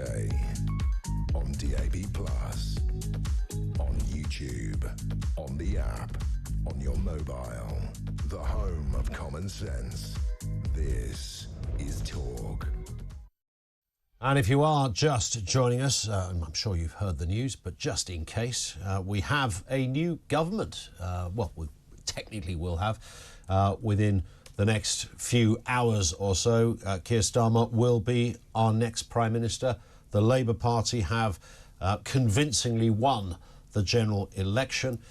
Bloody nose doesn't really cover it in terms of where the Conservatives have finished up so far. The predictions are about 141 seats. For a moment, it looked, Peter Cardwell, that they were over the 150 mark. Yeah, that's been revised down. There was a sort of psychology in the 150, wasn't there? Certainly, I spoke to a very senior person in Downing Street, who's now lost the job, who told me about 10 days ago that this was 200 was the dream. 150 would be a very good result, and anything between 100 and 150 they could live with. Anything under 100, total disaster. So yeah, I mean, that was expectation management, I would imagine, within the Conservative Party. There's no reason for that person to lie to me in that conversation. But yeah, here we are, and the projections have changed now twice over the course of, as more data comes in, that is sort of fed into the exit polling system, and Professor Sir John Curtis has been talking about that. But yeah, as we sit here at just after 5:30, shall I just go through the numbers? Please Would that make sense? Do. So Labour 369, Conservatives 89, Lib Dems 51, SNP 6, and others are 27. So that's all sorts of other people, Sinn Féin and various independents, and Reform UK, of course, have 4 as well. It'll be interesting to see if they get any more than that, but very, very interesting, and huge victory for Labour, and that number for them anyway is only going to grow. They're up 181 already, Conservatives down 199 already, Lib Dems up 44 already, SNP down 37 already. SNP have had a shocker of a night. Yeah. Gaga says on Twitter, how come the exit polls showed 13 seats for Reform and then it's fallen away to maybe 4? I'm disappointed with this, says Gaga, but I mean, that is the nature of an exit poll, right? I mean, they are pretty good at giving you the overarching result. So what they do is they go to often marginal constituencies. They interview about 20,000 people, which, when you think that there's an electorate in this country of about 45 million people, it's a small enough sample size, but they're generally pretty accurate. But even when that 13 figure came out at 10 o'clock, I spoke to a very senior member of Reform UK, and I said, do you think you will get 13 MPs? And that person said, probably 5, maybe 7.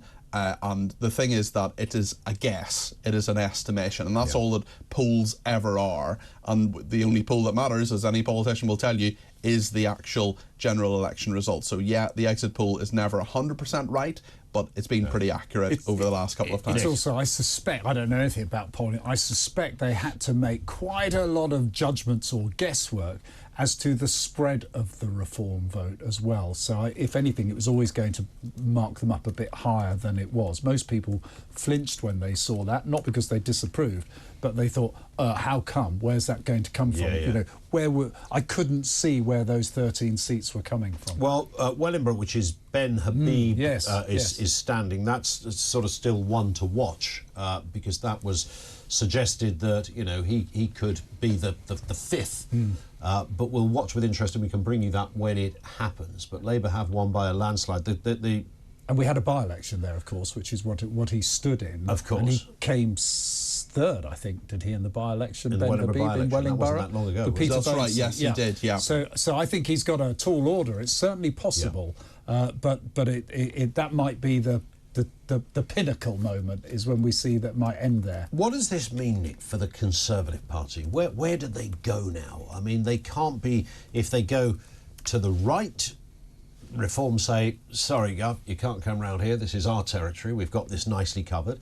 If they start to mooch to the left, then Labour will say, I think 400 and odd MPs will tell you that this is closed for business now. You can't come in this direction. Where the heck do they go? Well, I think they really have to think about where is the ground that is not being filled? Where is there a need that is not being matched? Because if you look at these voters, it looks to me you've got turnout seems to be down still, but that's not apathy, that is anger. And part of that, and part of those people who've gone to Reform is saying, you're not conservative enough. So ask themselves, what does conservative look like? It doesn't always mean, by the way, going to the right, as you might expect it to do. But also, you've got to ask yourself, if people like Jacob Rees-Mogg, who you can't get more right-wing libertarian than Jacob Rees-Mogg, and yet he lost his seat to Reform, actually is chasing Reform the answer for the Conservatives?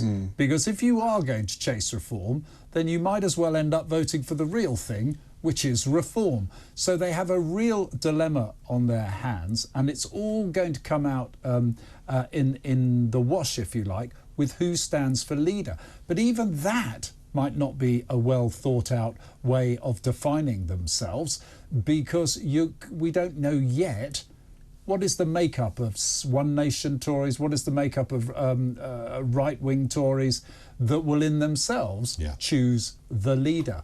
And what they don't want to do is make themselves in an image of themselves. They want to actually work out what they stand for, what they believe in, and what their values are. Indeed. And that's the best starting point. Yeah, who's going to be left then on the Conservative side? Is this going to be the One Nation? I read a report a couple of weeks ago that said there will be more One Nation type Conservatives left than any other sort of subgroup of the party. So the choice then is this party able to acknowledge what it's screwed up? Let's face it, they've been absolute garbage for at least 18 months, and I'm being generous there, all right, despite the management efforts of Rishi Sunak. So this is no surprise. Are they going to have an honest conversation that really does understand, as Penny Mordaunt was pointing out, as Rob Buckland was pointing out earlier in his speech, about where they got it wrong, where their absolute failings were?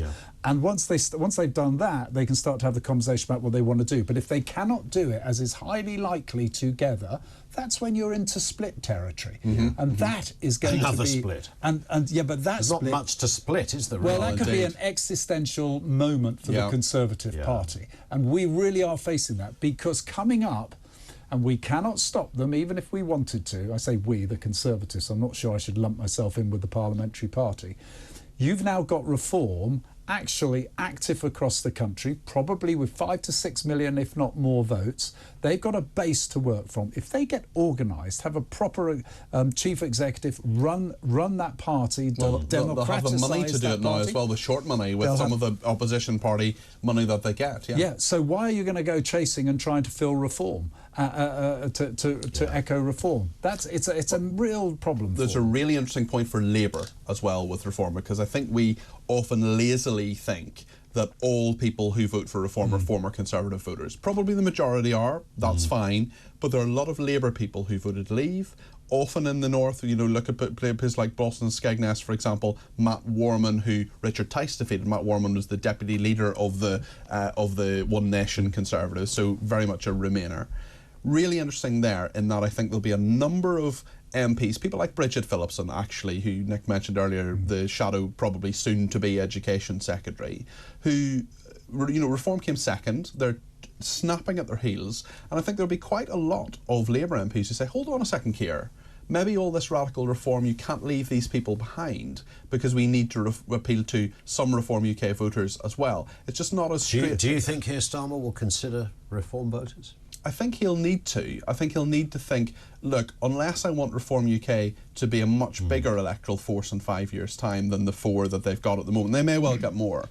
I need to start thinking about this a little bit, and thinking how they can become an even greater electoral force. And he will listen for a simple reason. It's not entirely clear to me, because I'm not as switched on as Peter, but there are relatively small majorities. There's an awful lot of Labour MPs. I'm not talking about a few hundred, there are those, but even 3,000-4,000 is not a lot.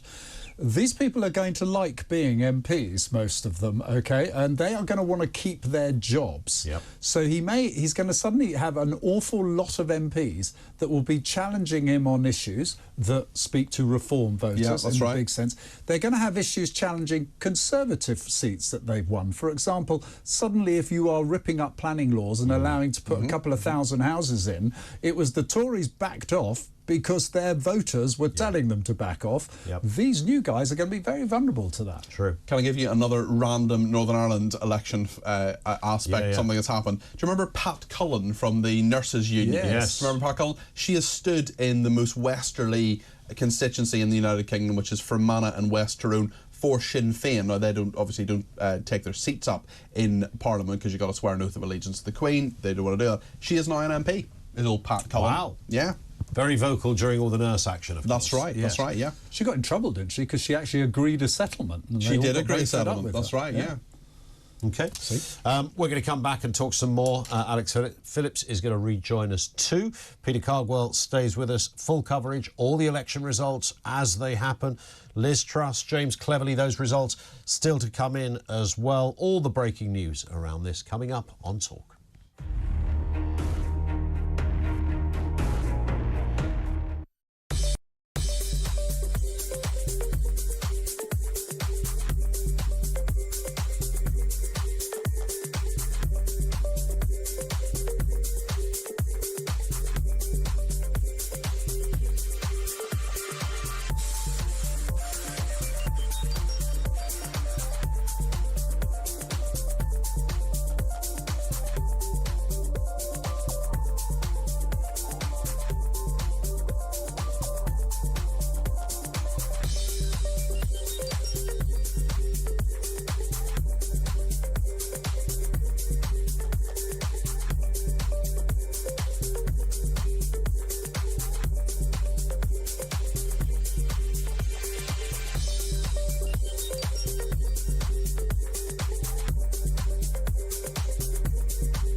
Across the UK, on DAB+, on YouTube, on the app, on your mobile, the home of common sense.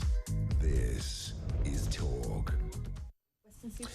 It is the all-nighter, right here bringing you all the results as they happen. Alex Phillips is back with us. Peter Cardwell still in the studio.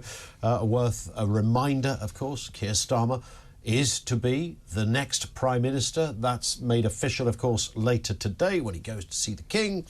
But, of course, he gave a victory speech about an hour ago. Let's remind ourselves of what he said. We did it! You campaigned for it, you fought for it, you voted for it, and now it has arrived. Change begins now.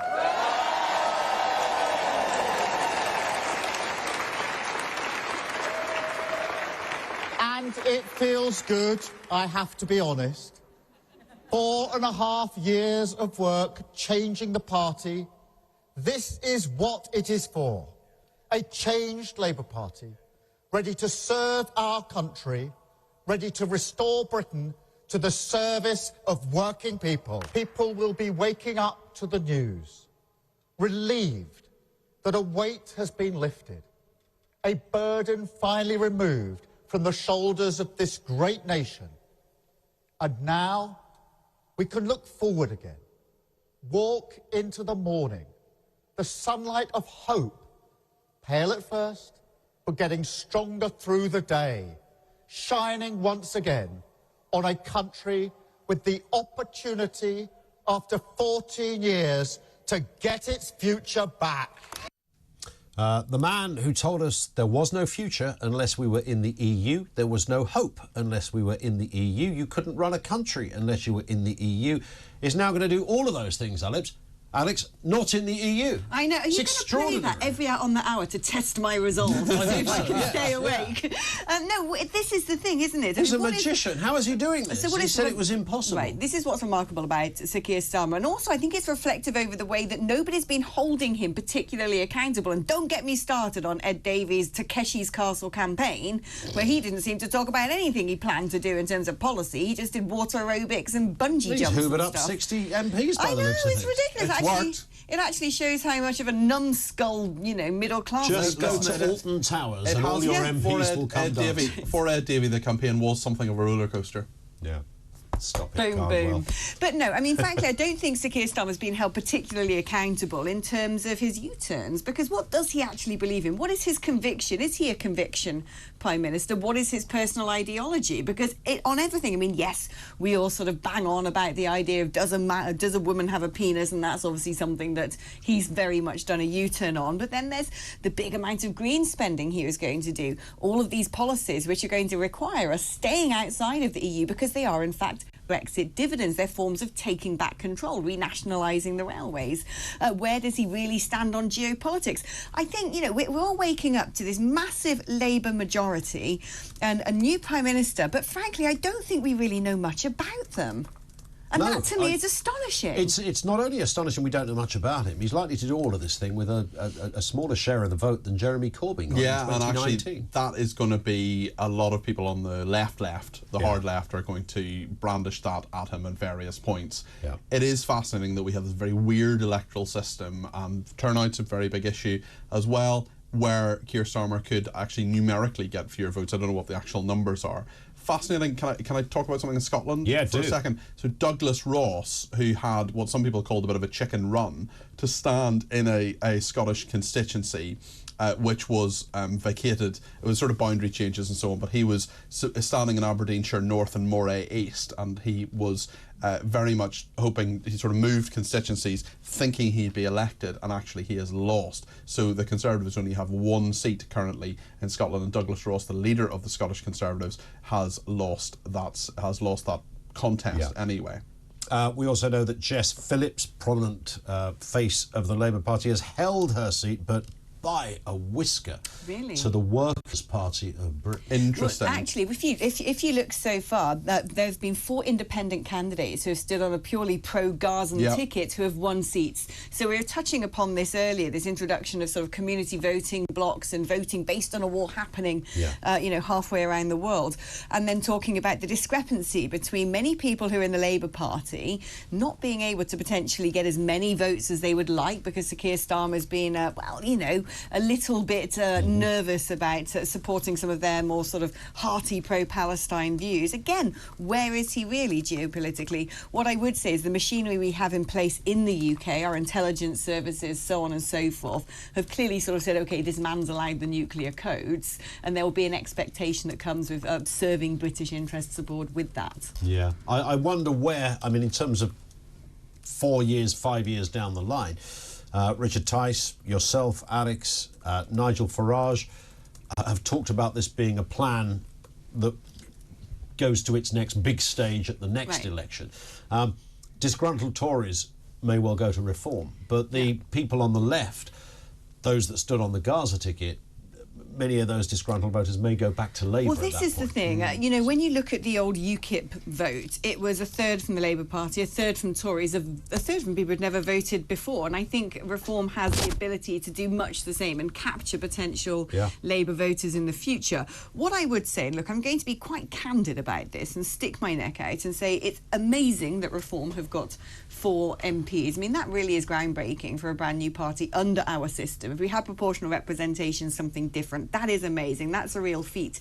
In some respects, it might be good for the party to not get any more now. And I say this with caution, but the 4 candidates that have now been elected to MP are well-known figures. They're certified, they're good speakers, they're good media operators, they know each other, they can quickly hit the ground running as a fully functioning, cohesive team that will command the respect of the general public and the media. If reform starts squeaking through on other seats with more untested and unseasoned candidates, are they going to pose a risk to the party's performance down the line and reputation down the line? If they suddenly got a live wire who at one point was just sort of a paper candidate who wasn't expecting to be elected. I don't think that's likely to happen. I'm going to stick my neck out and suggest that reform now are capped at 4. I can't see it going higher. I don't know that. There's still 100-odd seats to declare, but I think that's likely to be the case. But that is a fantastic win for that party. We're also waiting to hear. We understand that Liz Truss's constituency, which we are going to hear from very shortly, we hear, but apparently it's very close. Oh, interesting. OK, well, certainly there'll be a major backlash against Liz Truss because of, the old wrecking the economy thing and her 49 days as Prime Minister. So I'm surprised because that was a very strong constituency. She's, she's certainly a very well-known MP as well. So yeah, very, very interesting. We'll see what the result is there. It's interesting you mention where different people come from to become reform candidates or reform supporters.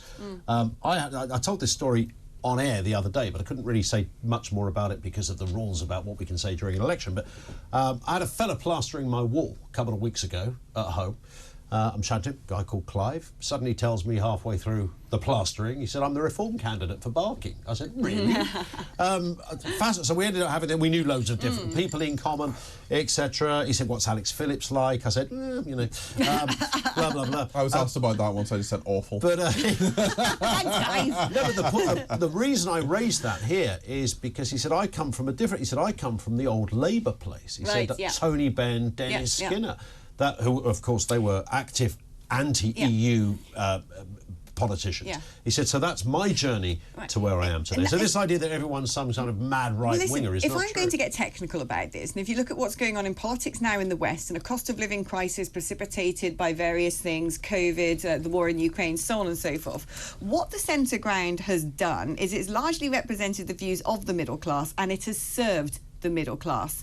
And so you've largely got these left behind voters. When economics get a little bit more difficult, that is when all of a sudden this starts to pull. And what's actually happening is a realignment where everything had sort of shifted leftwards and the centre ground had essentially become modern left-wing, neo-left-wing. That whole entire space of conservative with a small c social values had essentially been abandoned. And the people who largely hang on to that and want to hang on to their traditions and national pride and cultural mores and so on and so forth tend to be the working classes. What you're seeing across Europe now is essentially a rising up of the working classes and a taking back control, for want of a better phrase. Yeah, in terms of what that is, what is it, do you think? Were the electorate responding to specific philosophical ideas of reform or whoever, or were they just angry about stuff? We're living in a sense of... Because you know that... I can't remember who said it, Maya Angelou, somebody like that. It's not what you say, it's the feeling you leave people with. That's really important in politics. And, of course, a lot of reform candidates... Nigel Farage is the master at this. When he talks about immigration, you believe what he says. You believe he believes is the phrase I've been using for the last couple of weeks. When Rishi Sunak talks about immigration or James Cleverly talks about immigration, you don't believe they believe it. This is exactly... I think if you were to ask the vast majority of people out there what the various parties are campaigning for and what they believe in, people would actually struggle to tell you. We've already said the Labour Party, no one really... I don't even know what I don't think they know what they really want to do, let alone the general public. The Conservative Party fight about what they want to do, and so the general public don't really know. When it comes to reform, it says what it's going to do on the tin. It's been very clear and very precise about what it wants to do, and it's hitting the nail on the head. This is what the people want to happen. This is what is, often coined as populism, which I think is actually a very positive term rather than a pejorative one. It's representing what the vast bulk of people out there are crying out for their governments to deliver. And, of course, the antitheses to this sort of technocratic system that we have where everything's a database and a spreadsheet. No, we can't do that because of this. And we can't... The general There's no public joined-up thinking between... They're fed up with the we know best attitude. Yeah. And whether they've that just voted overwhelmingly for Labour, Alex. They haven't voted overwhelmingly for Labour. We've already discussed this. The Labour vote share's actually gone down. They've got a massive majority. They've got a massive majority, but they haven't voted overwhelmingly. They got 36% of the vote, which was higher than Jeremy Corbyn got in 2019. It's a massive Labour majority. So they are now up on Corbyn. Yes, they're up on Corbyn, but you cannot argue that a party that has 4 MPs is what the vast majority of people in this country want. That's not true. We've got 20 seconds, guys. Look, I think that there is a legacy mindset, and it's always set out as a binary choice. That's been very clear in the coverage of this election by the mainstream media, by and large, and that is what you garner as a result. When you're given choose one or the other, people do. There it is. Alex, I know you're legging it, probably for your bed, are you? I'm going off to cheat on the channel and speak on another. For goodness sake. We've told you about that before, Phillips, but we look forward to having you back on the airwaves nonetheless. Alex Phillips with us, Peter Cardwell remains in the hot seat here. All the analysis, the big breaking news, and crucially, of course, the results all coming up on the other side of the news at 6, which is next.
across the UK. On DAB+, on YouTube, on the app, on your mobile. The home of common sense. This is Talk.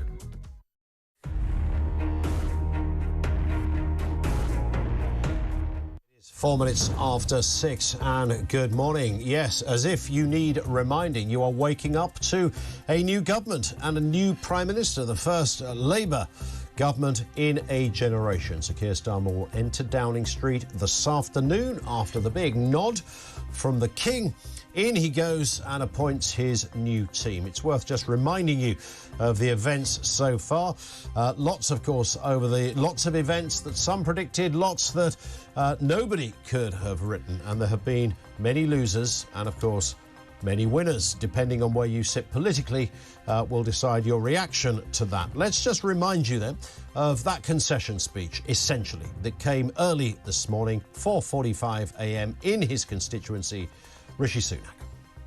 The Labour Party has won this general election, and I have called to Keir Starmer to congratulate him on his victory. Today, power will change hands in a peaceful and orderly manner, with goodwill on all sides. That is something that should give us all confidence in our country's stability and future. The British people have delivered a sobering verdict tonight. There is much to learn and reflect on, and I take responsibility for the loss. To the many good, hard-working Conservative candidates who lost tonight, despite their tireless efforts, their local records of delivery, and their dedication to their communities, I am sorry. That's Rishi Sunak, who still, by the way, technically is still the Prime Minister. But shortly afterwards, the man who will be this afternoon Britain's new Prime Minister, Sir Keir Starmer, gave this victory speech in London. We did it! You campaigned for it, you fought for it, you voted for it, and now it has arrived. Change begins now.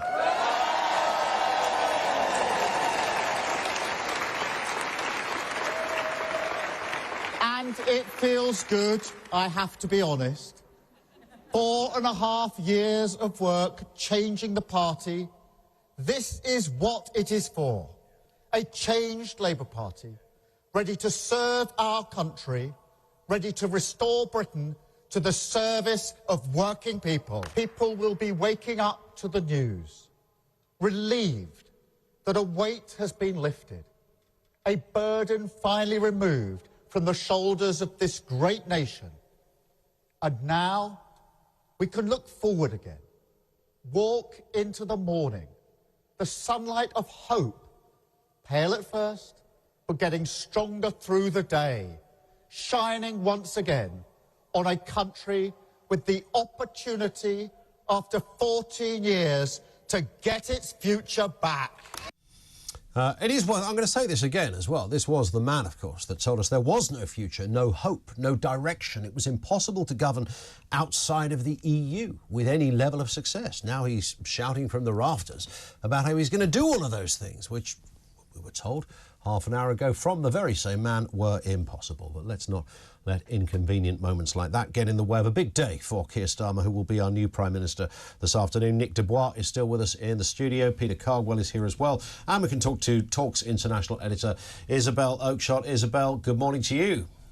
Good morning. It's very odd coming out of one of the counts here in Lincolnshire and finding it was light, and I've been just kept going really, but it has been a tremendously exciting night for everybody who follows politics, with some really quite strange sort of anomalies that have been thrown up. I mean, Wes Streeting, the future earmarked to be the health secretary, very, very nearly lost his seat, and there have been a number of other things like that. Jeremy Hunt, not expected to hold on, remains there. He just about clung on, I think, with about 500 votes. So there's been quite a lot of excitement in unexpected places. Indeed. And the leader himself, the face of the Labour Party, Sir Keir Starmer, halving his majority. I appreciate there were about 10,000 people standing against him in that constituency, but nonetheless, these are all, you know, the rich fabric of the headlines that come after an election. The system we currently have, you know, throws these things up.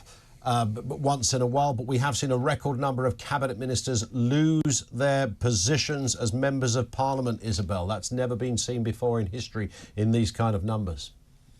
Yes, I mean, it started, I think, Grant Shapps, the Defence Secretary, was one of the first to go, but some really big names out. I mean, it's not unexpected. Jacob Rees-Mogg lost his seat, Penny Mordaunt's gone. There's a long list of them. And, you know, look, I think it was expected. It was interesting to listen again to Rishi Sunak's concession speech there. He sounded pretty crushed, didn't he? As well he might. Of course, big focus on Reform UK. That's where you are in that constituency. Richard Tice is now the Member of Parliament for Boston and Skegness. Nigel Farage, of course, predicted getting that seat in Clacton. So there's 4 Reform MPs so far. There may well be a 5th. We are sort of waiting to see what happens. It may even be more than that. Who knows? But either way, whatever way you slice it, it wasn't, you know, long ago. I mean, literally half an hour ago, it seems, when we were talking about, well, maybe Reform might get 1, and then it was sort of, they might get 2, and that would be, they'll take that. That'll be all right. That's the beginning of the journey.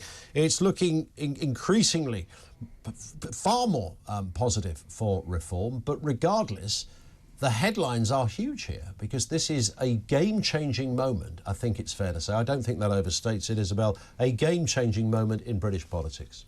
So I agree it doesn't overstate it, and here's why. It's not actually as much to do with the number of seats that Reform has landed, because likely it's probably only 4 or 5, as you say.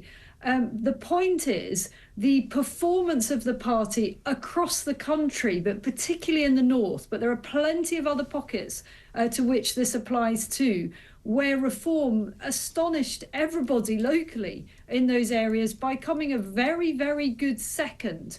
And that is the foundation for the party to do even better and actually land a lot of seats next time. Now, next time, I'm sure the entire electorate will hope is not for a very long time. It's 4 or 5 years. All sorts of things can happen between now and then. But a new party, a start-up party, needs a ground game. It needs people who have had experience, they've run before, and they've built up a network. They've actually started gathering information about individual seats. So that, I think, is what Reform's leadership will be most interested in, how well they did in all those constituencies where they came a very, very good second. Yeah, well, we're just hearing Mark Harper, Transport Secretary, has lost his seat. I think 278 votes in that. It's become very, very close. You'll be familiar with this question, Isabel. You know, many will argue, not unreasonably, that, you know, had Reform not been there, then a lot of these seats would have been kept by the Conservatives. I know that's no answer at all. People can vote for who the heck they like, but it's worth noting that it really has put a cat amongst the pigeons. Well, without a doubt. I mean, Reform set out unashamedly to take down the Conservatives. That's what the party wanted to do. It's an unashamed party of the right. That does not mean it's far right. It is a truly conservative party with a small c. And the aim was to actually do exactly what has been done, which is to essentially strike at the very heart of the Conservatives, who have become ever less conservative. So I don't think anyone in the party is going to be apologising for that. Of course, there are plenty of angry Conservative former MPs who want to say, well, if it hadn't been for Reform, I'd have kept hold of my seat. Well, you know, perhaps they should have defected to Reform and then they might have held on to it. Well, that's a very good point. It's worth hearing then from the leader of Reform UK, Nigel Farage. Here's the man himself speaking after becoming a Member of Parliament. I think what Reform UK has achieved in those just few short weeks is truly extraordinary. Given that we had no money, no branch structure, virtually nothing across the country, we are going to come second in hundreds of constituencies. How many seats we're going to win, I don't know. But to have done this in such a short space of time says something very fundamental is happening. It's not just disappointment with the Conservative Party. There is a massive gap on the centre-right of British politics, and my job is to fill it. And that's exactly what I'm going to do. I mean, just on a sort of pragmatic point, Isabel, I mean, Nigel Farage is a powerhouse. He is a very mesmeric speaker. He's never lost for words. He clearly commands a huge following. But, of course, now he's got to get down to the nuts and bolts of being a Member of Parliament. He's going to be working out the pothole problems for Mrs Miggins in Acacia Avenue. Do you think some of the Reform guys are up to that? Because that is, of course, after all, what they were doing here. This is part of the job of being a Member of Parliament.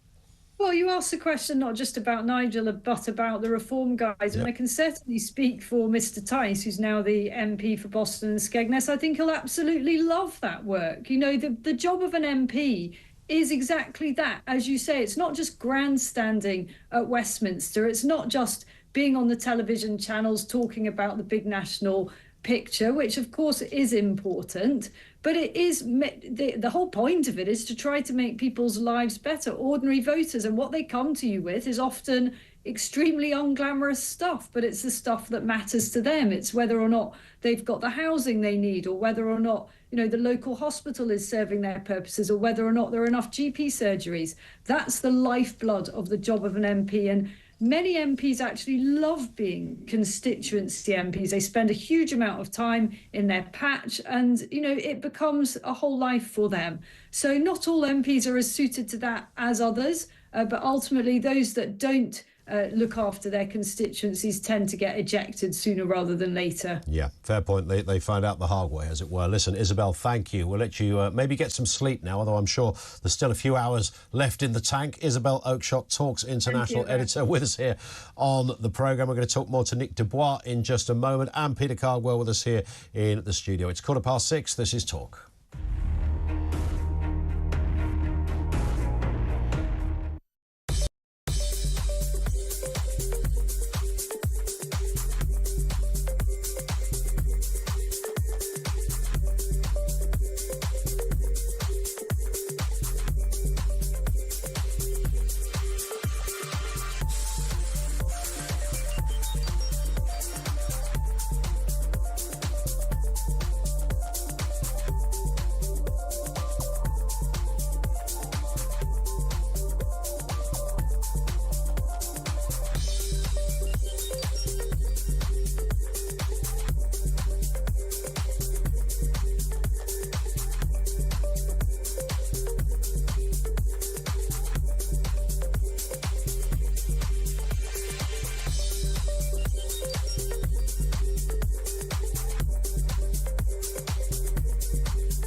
Tonight is Political Party Night on Talk. Stay up all night with the UK's top team on the Ultimate Talk Election Party All-Nighter. Sample a night of deep political vision and crucial constituency comment. Kicking off with Julia Hartley-Brewer, first past the polling stations from 10 p.m. Followed by speculation, swings and surprises as the votes come in with me, Grand Mixer Mike Graham, in the nation's definitive anatomy of an election from 1am. Then, Ian Collins hits the decks, back where he belongs, out on the terrace for a post-vote 4am poll party.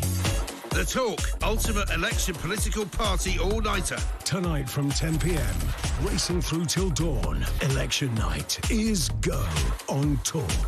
Do you know, I'm quite looking forward to it. I haven't had an election in over 5 years.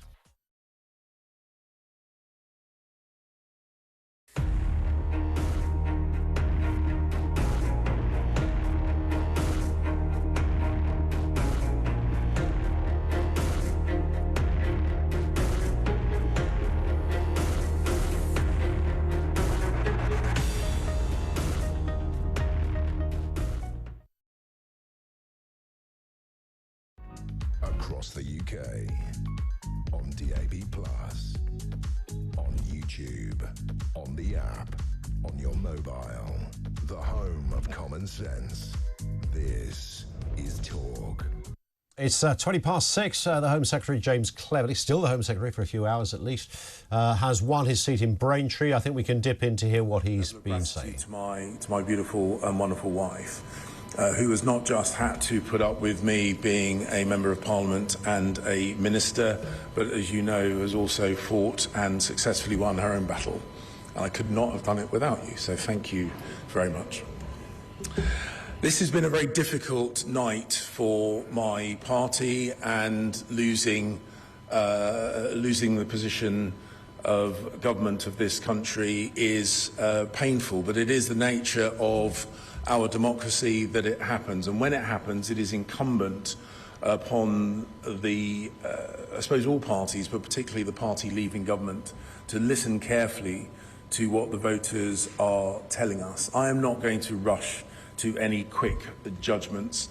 I think the right thing to do is be thoughtful and take a short period of time to really assess what the voters are telling us. But it is clear that when you see the voter share of the traditional main parties of government, that many voters are disillusioned with all of us, and we should take that on board. I think it is also right that we have the humility to recognise that there is nothing honourable in presenting simple and thin solutions to challenging and complex problems. And the world is a difficult and dangerous place, and we have to respond to that. But this evening, I will finish as I started, by saying thank you to the wonderful, wonderful people of the Braintree constituency. It is an honour to serve. Thank you. That is James Cleverly. He has won his seat. And I guess, Peter, just a slight anorak point on procedure, but if anything of national security urgency happened right now, he would still be the man that would deal with it. He is still the Home Secretary, yes, and will be until the government is dismissed. And the government does not... I mean, he hasn't been an MP, and no one has been an MP for the last 4 or 5 weeks anyway, but they remain in their government positions until the government is dismissed. Rishi Sunak is still the Prime Minister until the moment he is dismissed by the King. And then very, very shortly after that, Keir Starmer will be summoned to Buckingham Palace and asked to form a government. And that's going to be the interesting bit, Nick, when all that happens. Well, it'll be happening by this afternoon. The big appointments will be made really quickly, as you would expect them to be. It'll also be interesting. Watch out for any snap shock announcement. Remember in '97, it was... I think it was actually at the weekend, wasn't it? Yeah, it was a couple of days afterwards, Gordon Brown declared that he would make interest up 0.5 point, and that would be the last interest rate rise he would make, and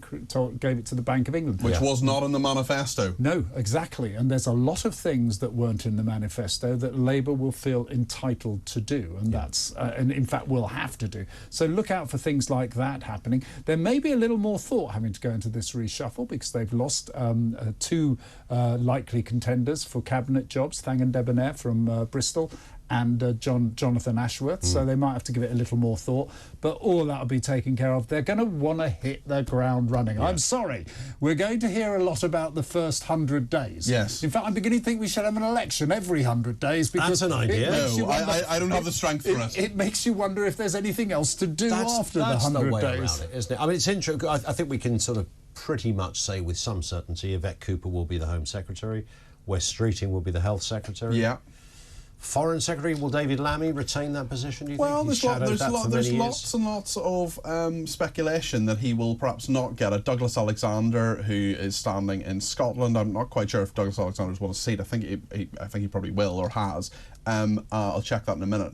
And also speculation that Lord Mandelson, the Dark Lord himself, Peter Mandelson, could be Foreign Secretary. We know, of course, David Cameron currently, for the next few hours anyway, is Foreign Secretary. So, yeah, we'll see what happens. I want to ask Peter something, if I can, here, because we had a conversation outside in the green room, if you like, and we were talking about leadership, and I said, well, of course, James Cleverly is one of the heavyweights, and you're right, he had. It looked to me he ruled himself out, not least because of, you know, as he mentioned there, his wife's fight that she's Cancer had for battle, her health, and won. But that didn't sound like a speech where he was ruling himself out, unless I'm misreading. It didn't, did it? He talked a little bit. My instinct with James Cleverly will be, look, I've thought about this. Things are very different to what I thought it would be. Maybe actually I will run. So yeah, I wouldn't be surprised if he runs. Just Yvette Cooper has won her seat. She was run relatively close by Reform UK, but not really. Well, we're nearly at that 400 mark for Labour. They have 398 MPs so far. At some point, Keir Starmer will appear in Downing Street, as will Rishi Sunak, although by an interesting, I suppose you could call it a bit of a coincidence, an unfortunate one. It's absolutely banging down with rain in Downing Street. Of course, when Rishi Sunak called that election, he did so absolutely drenched. I've never seen 25,000 quid's worth of suit get ruined quite so quickly as it did that was just day. his jacket, Ian. Well, it was interesting, wasn't it? Because I spoke to a few people who said, look, you know, and you guys know this as well, the inside of Downing Street is equally as equipped to call an election with the press with its £9 million press centre in number 9 Downing Street. I was told that they had both rooms set up in case there were, you know, something else might have happened that would have precluded him from standing outside.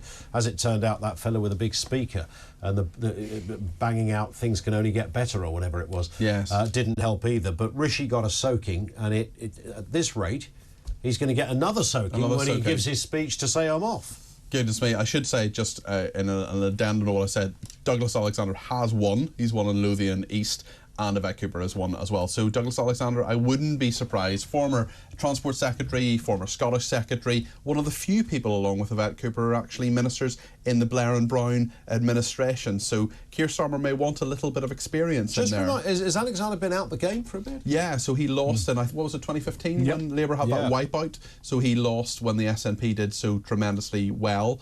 And yeah, he's been out of politics since then, or out of elected politics anyway. So now, 9 years later, here he is. Do you know, a sort of link to this, can you imagine now this Parliament and how many new MPs are going to go in there? The huge challenge of actually these people getting up to scratch what's going on. In 2010, when I went in, there were something like 150 new MPs. They didn't cope very well. No one told them what to do. There were things that there was no attempt to train you or give you any guidance whatsoever, except maybe by a few friends. We've got a much bigger number than that coming in this time. It's probably in the region of 300, 350. Even getting an like office. That. Well, that'll take ages. I shared an office with 15 people, and then I ended up sharing with Matt Hancock and George Freeman, and they competed. That would not have been uneventful. A couple of interesting egos at play there, because they always, it was a race of who could have the most staff, right? So that was interesting. But the main point I'm making is that the recipe for trying to get people ready and fit to start speaking in Parliament, doing their job in Parliament, getting their desks, their offices, and from day one, these MPs get casework. It's quite an extraordinary situation. Jeremy Hunt has just gone into number 11 Downing Street. He will be packing up his belongings. He actually lives in the larger flat. When Rishi Sunak was Chancellor, he is in the smaller flat, which is in 10 Downing Street. The question for the Starmer family will be, do they want the larger flat, number 11, which Tony Blair had? He had, of course, 3 and then 4 kids. Leo Blair was born when he was Prime Minister, when Cherie got preggers at Balmoral, as she gave an excruciating detail in her book, which I've read, so you don't have to. Love your maternity lingo there. Yeah, as well. yes, indeed. Cherie got preggers. Cherie got preggers, yeah, indeed. With Leo Blair, who's now sort of terrifyingly about sort of 22 or 23 or something. And yes, so it's up to the Starmers. The big question in all of this, actually, I would say the biggest question actually we posed all night is how will Jojo, the Starmers rescue cat, get on with Larry? That's what I want to know. Oh, so there's going to be a cat off. Yeah, well, the last time an incumbent of Downing Street had a cat was actually Freya the cat when George Osborne was Chancellor of the Exchequer. Okay. Yeah. And Larry is Larry Rishi's cat? Or No, is he Larry is the Downing Street. He is the He is the Downing Street cat. So Larry's seen it all. He's seen it all. He's outlasted many a Prime Minister. He's seen his chances. That's it. He drift in, drift out. Came in under the Cameron administration. He's still there. And do you know there's another one, Palmerston, the Foreign Office cat. He's been retired. Has he gone? Yeah, he's retired. He used to try and occupy Downing Street. Did he? He used to, yeah. So in the same week, John Hume, who won the Nobel Peace Prize, I promise you this is going somewhere, John Hume, who won the Nobel Peace Prize, died, and Palmerston retired. I was asked by the Daily Telegraph to write 400 words on the sad death of John Hume, whose sacrifice and leadership basically brought peace to my generation in Northern Ireland, so we didn't have to grow up with the Troubles. 400 words by the Daily Telegraph. Palmerston retiring as cat, 800 words. Seriously? Yes, that happened.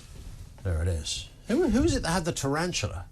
Gavin Williamson. Gavin Williamson had a tarantula. Cronus, who was actually a female tarantula. Yeah. Often to be confused, actually, with Gavin Williamson. That's a very good point. These are the big questions we're asking here. Your favourite political pet, if you've got any suggestions. No, don't. Has he got back? Because he managed to get Reform to stand down, Yeah, he? I don't know. Gosh. Williamson is always around somewhere. He's got like Mr. Mistopheles. He's wherever you look, he's lurking somewhere. We are still mysteriously waiting for the Liz Truss constituency count. This is Kings Lynn and West Norfolk. We were told that was imminent about an hour ago. Hasn't happened yet. Former Prime Minister Liz Truss, what's likely to happen there? You'll hear it all full and live when we do. We'll chat to a Labour voice as well in just a moment to get some reaction to the big events. Keir Starmer has hit the 400 mark.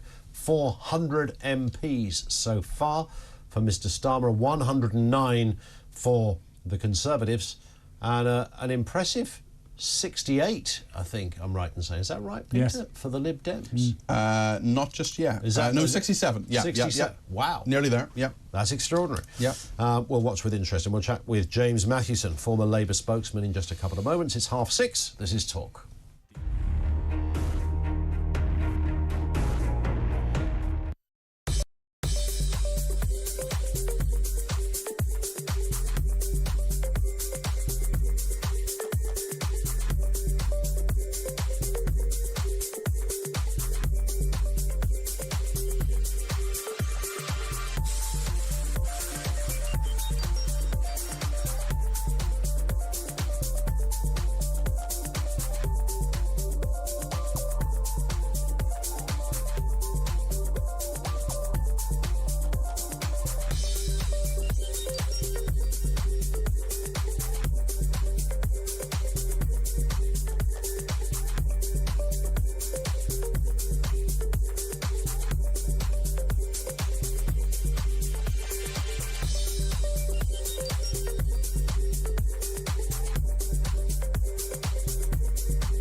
UK.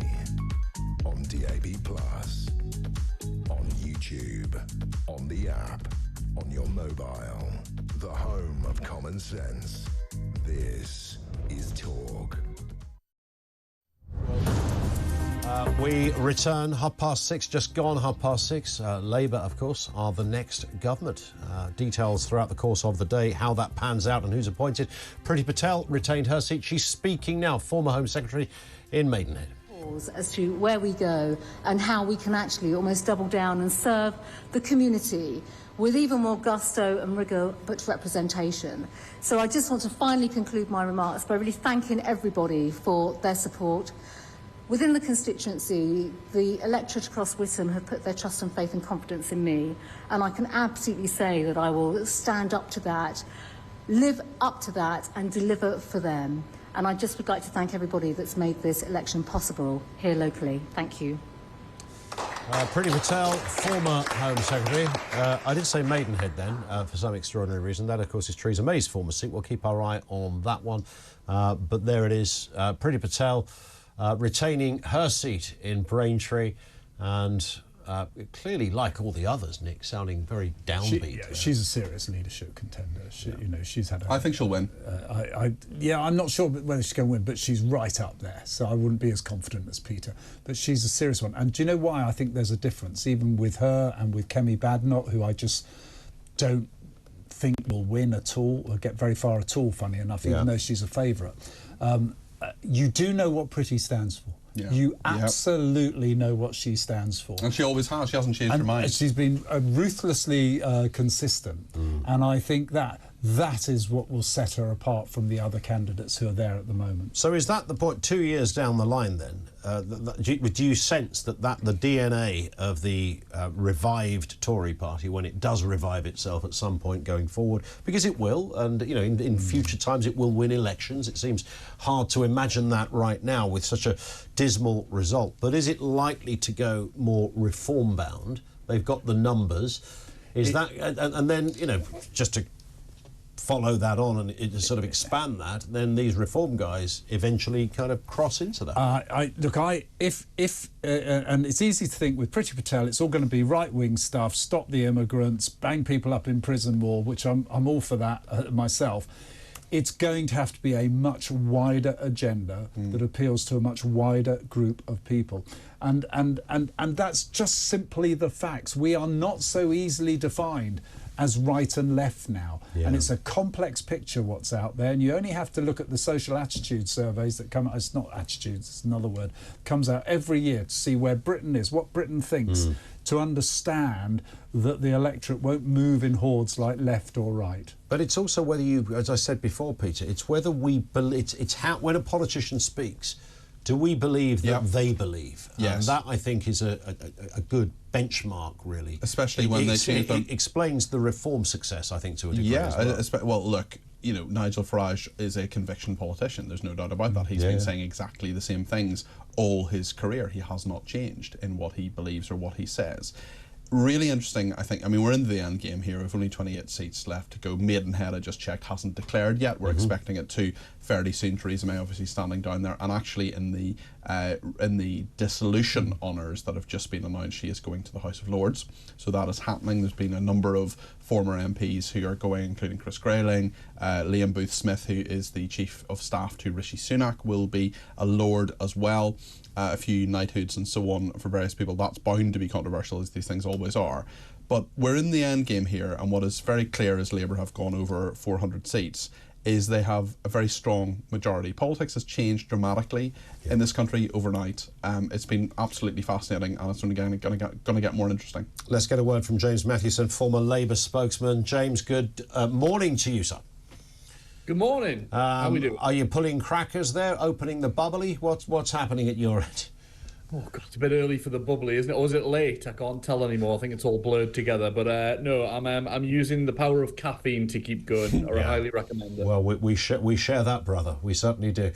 Listen, I mean, it's an astounding win for Labour. We can argue forever as to what it means about the vote share and, you know, was this about Keir Starmer's brilliance or was it about the ineptitude elsewhere? But nonetheless, a win is a win. We're up to, what, 403 seats and counting.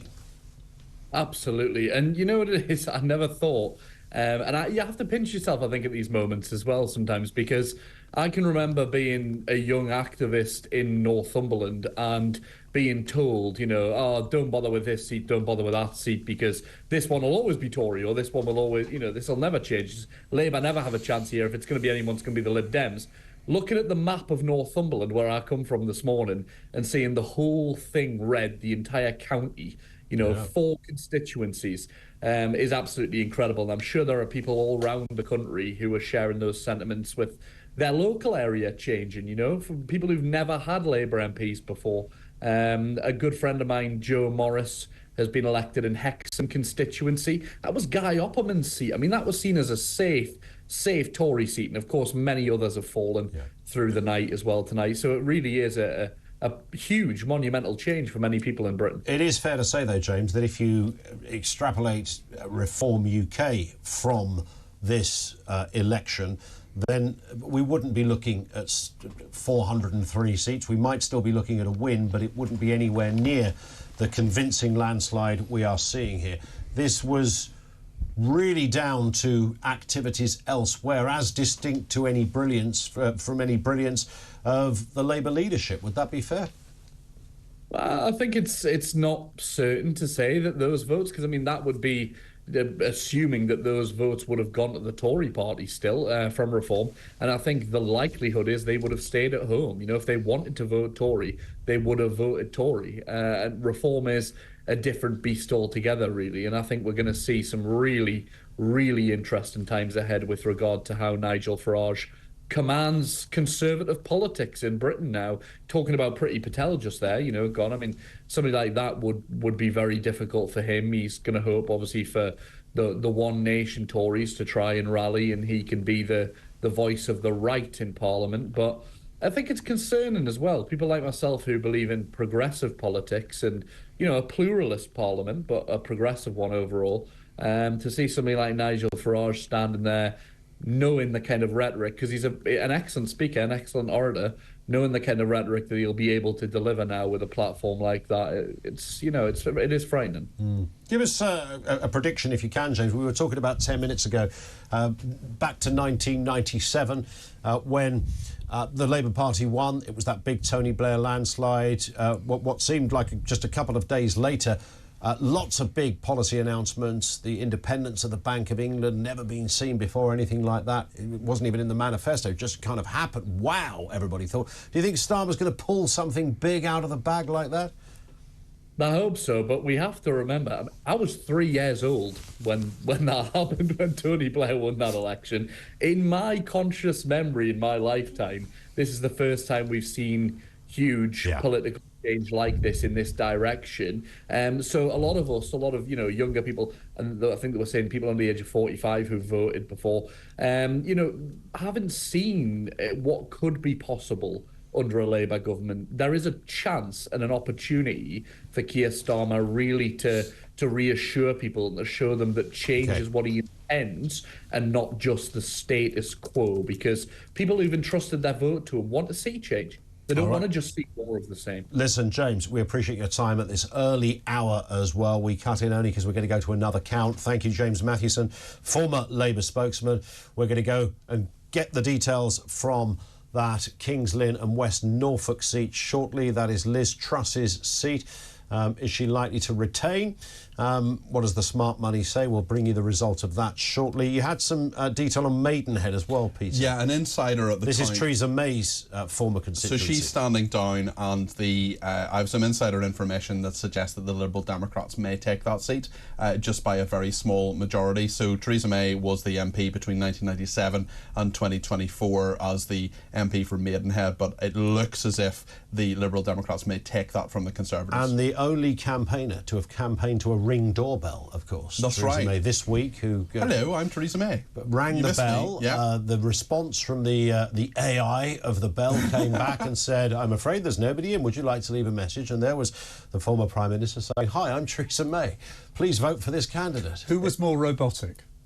No, it's a very good point. No, it would be wrong of me to mention the executive at Talk who once described a young person who really wanted to be on screen as a person who's so desperate to be on television they'd broadcast you a Ring doorbell, which I thought was a bit harsh. Yeah, it's a nice phrase, though. I should remember that. I'd probably broadcast you a Ring doorbell, to be honest, if anyone was listening. You can tell me in a moment who that was. So here we are, the Liz Truss count. We'll bring you that detail in a second. I mean, of course, it doesn't really matter now, does it? We are just talking about high-profile people, Nick, and whether they've kept it or lost it.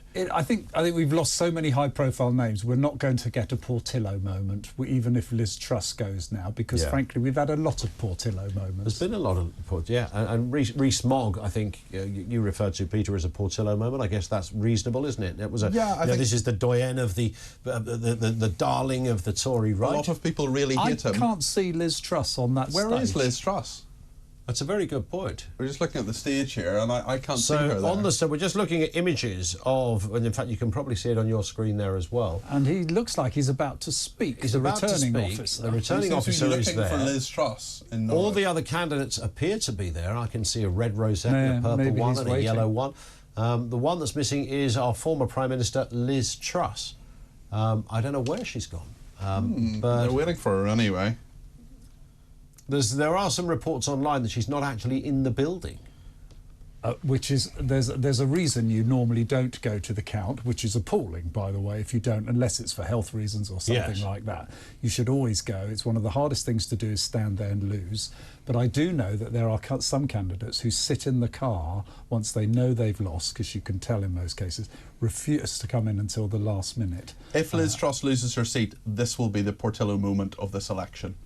Do you think so? Yes, this will be the main one, because there are so many people who have very, very strong feelings about Liz Truss. But she's a fighter, not a quitter. Well, she's not there at the moment. Every other candidate is on the stage there, and Liz Truss isn't there. It's interesting in a way, because I suspect the Tories would, in a way, not like her in the House of Commons, because Labour will point at her all the time and say, of course, you increase everyone's mortgages, which is not strictly true, but Labour have linked huge mortgage rises to the 49 days of Liz Truss quite effectively. So there'll probably be some Tories who think, well, it'd be quite handy if she wasn't sitting in the House of Commons in the next 5 years. I mean, the wait for this is almost, it feels as long as she was in power, doesn't it, really? I mean, that's kind of what we're dealing with here. It would be extraordinary, wouldn't it, if she was just simply refusing to go in? Well, she doesn't have to. You don't have to even attend your own count. But would you not have told somebody that? Well, you would have thought, you would have mentioned it, or the agent would have said, look, I'll do it instead. She's decided not to turn up. I mean, could she be stuck in traffic? We are wildly speculating here. It could be something perfectly innocent. Hopefully it's nothing serious, but it just seems odd that the cameras are sitting there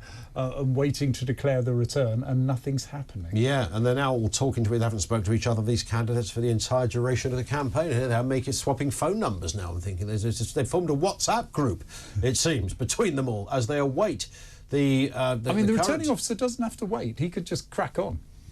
Well, I get the sense that maybe the returning officer will do exactly that. I mean, this is an extraordinary scene. You might think that, by now they would at least have some information as to why she's not there. I've just had a message saying they literally cannot find her. Brilliant. I mean, that is quite extraordinary. There are actually not all... Oh, there she is. There she is. She's there. She's there. She's turned up. Truss is in the house. We're going to go to Kings Lynn and West Norfolk, I think, to get that result of that scene. We have no sound coming from that area at the moment, which is proving problematic for broadcasters. That's out of our control, but nonetheless, we will try and rectify it. Oh, here we go. Here we go. Independent, 6,282. That's the first one. Conway, Gary Daniel Dominic. Heritage Party, Freedom Family Nation, 160. Duvalapalli, Pallavi, Green Party, 1,838. Douglas, Lorraine, Communist Party of Britain, 77. Jeremy, Terry, Labour Party, 11,847. Mackenzie, Tobias, Reform UK, 9,958. Of East Anglia, Earl Elvis, Official Monster Raving Loony Party, 338. Ratcliffe, Josie, Liberal Democrats, 2,618. Truss, Liz, the Conservative Party candidate, 11,217. The number of ballot papers rejected was 139, and I do hereby declare that Jeremy Terry is duly elected. There it is. Liz Truss has been beaten by the Labour. It's a whisker in it. Goodness me. That is an absolute shocker. James Bagg is key to that. He was one of the turnip revolutionaries. That's right, the turnip Taliban. 2009, and he's done that out of Get Your Own Back. Let's have a listen. Should never be taken for granted. You should never give up hope, and every vote matters. Tonight, the country has voted for change, and here in South West Norfolk, this constituency has voted for change as well. It is the honour of my life to be elected, and I promise to do everything that I can to serve and deliver for the residents of this constituency. Mr Returning Officer, High Sheriff, may I thank you and all your staff, both here at the Count and at the dozens of polling stations across this constituency today, for your diligence and your professionalism. You make democracy work. To the media, to the police and all our public service workers, thank you for your contribution to this important process. I'd like to thank all my fellow candidates for putting themselves forward, engaging in debate and offering the public a choice. I'd like to take a moment too to thank our outgoing MP Liz Truss for her service to this constituency over the past 14 years. Politics can be brutal, and you have come in for your fair share of criticism, but may I take this opportunity to wish you well in the future. Thank you to my fantastic team and everyone that has supported the campaign over the past few weeks and months. I couldn't have done it without you. Thank you to my family and to my partner Matthew for your support, encouragement and love, without which none of this would be possible. I decided to stand for Parliament having experienced firsthand the inadequacies of the welfare state and the health system in our country. My dad had a life-altering stroke in 2013, and I've seen over the years how badly the system supports disabled people. We had 10 further wonderful years with my dad, but delays getting a GP appointment and problems receiving the right hospital care contributed to my dad's untimely death last year, aged just 65. I hope to be a voice for people like my dad, people who are amongst the most vulnerable in our society, who rely on our compassion, our support and our public services. Dad, you're not here to see this, but this is for you and everyone like you.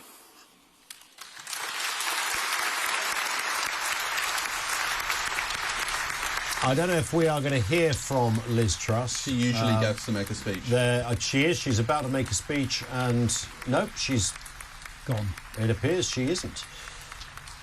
And they are leaving the stage at that point. Former Prime Minister, albeit for about 5 minutes, Liz Truss has lost her seat. How long has she been the MP? Since 2010. 2010. Yeah. So she started with the coalition. But Nick, tell us about the turnip Taliban, because this is crucial. Yes, well, you may want to fill in the details, but in 2009 there was an attempt to unseat her, David as the candidate. As the candidate. She was an A-lister, wasn't she? In her seat of whatever it was called then. It was a different name. Southwest Norfolk, I think. Now, Cameron had introduced an A-list and effectively imposing people on an A-list on various seats. I mean, cut a long story short, that's what it was. There was a rebellion locally that actually wanted to oust her after a series of, one was a revelation to do with her personal life, which was not greeted well in the fields of Norfolk. And essentially, they failed to remove her because David Cameron stepped in and put a stop to it. That was the end of it. The fact that the leader of the Turnip Taliban stood here at this event, he saw an opportunity, no doubt, with the split of the vote with Reform, to unseat her and stop her. That is local politics. So the Reform candidate is the... No, the Reform candidate took a lot of votes. James Bagg was an independent candidate. Oh, I see. So he was the man you're talking about. He was holding a grudge on this, perhaps an understandable one, some people may argue, from 14 years ago, saw an opportunity with Reform taking some of the Conservative vote to come in, take 6,000 votes, and the former Prime Minister of the United Kingdom, Liz Truss, loses her seat. But to take 6,000, that wouldn't just have been done on a little bit of gossip, would it? He must have said because it something pointed to a division in the Conservative Party, which he was backing on. Yes, locally. And, of course, it was an alternative Conservative voice for Conservatives very angry with the Conservatives, probably pretty fed up with Liz Truss as well. They could vote for someone who was a Conservative, because James Bagg was a Conservative. Of course. I think he might have been deputy chairman of her association even. And they didn't have to vote Reform. Reform, meanwhile, picked up about 9,000 votes. Between Reform and James Bagg, 15,000 votes. The former Prime Minister of the United Kingdom has been turfed out of her seat. Think about it. Only 2 years ago, she was Prime Minister. That is the Portillo moment of this election. Everyone will remember where they were just before 7 o'clock in the morning. Do you think when Liz Truss we're talking about here? Well, Liz Truss losing her seat, there will be jubilation from many of her political opponents. I'm sure there will. I'm now more intrigued about what the gossip was that this person had on her at the time. It's in the public domain. It was an affair that she had with another MP called Mark Field. Oh, Westminster, formerly. Formerly. Yeah. There you go, we're learning a lot tonight, aren't we? Not only do we know that, we also know that Keir Starmer is about to enter Downing Street at some point today. Could be later this morning, could be this afternoon. The procedure is, of course, Rishi Sunak will go to see the King. What will he say in that speech? Does he say, I'm sorry I haven't done it, or does the King say, I'm sorry you haven't done it?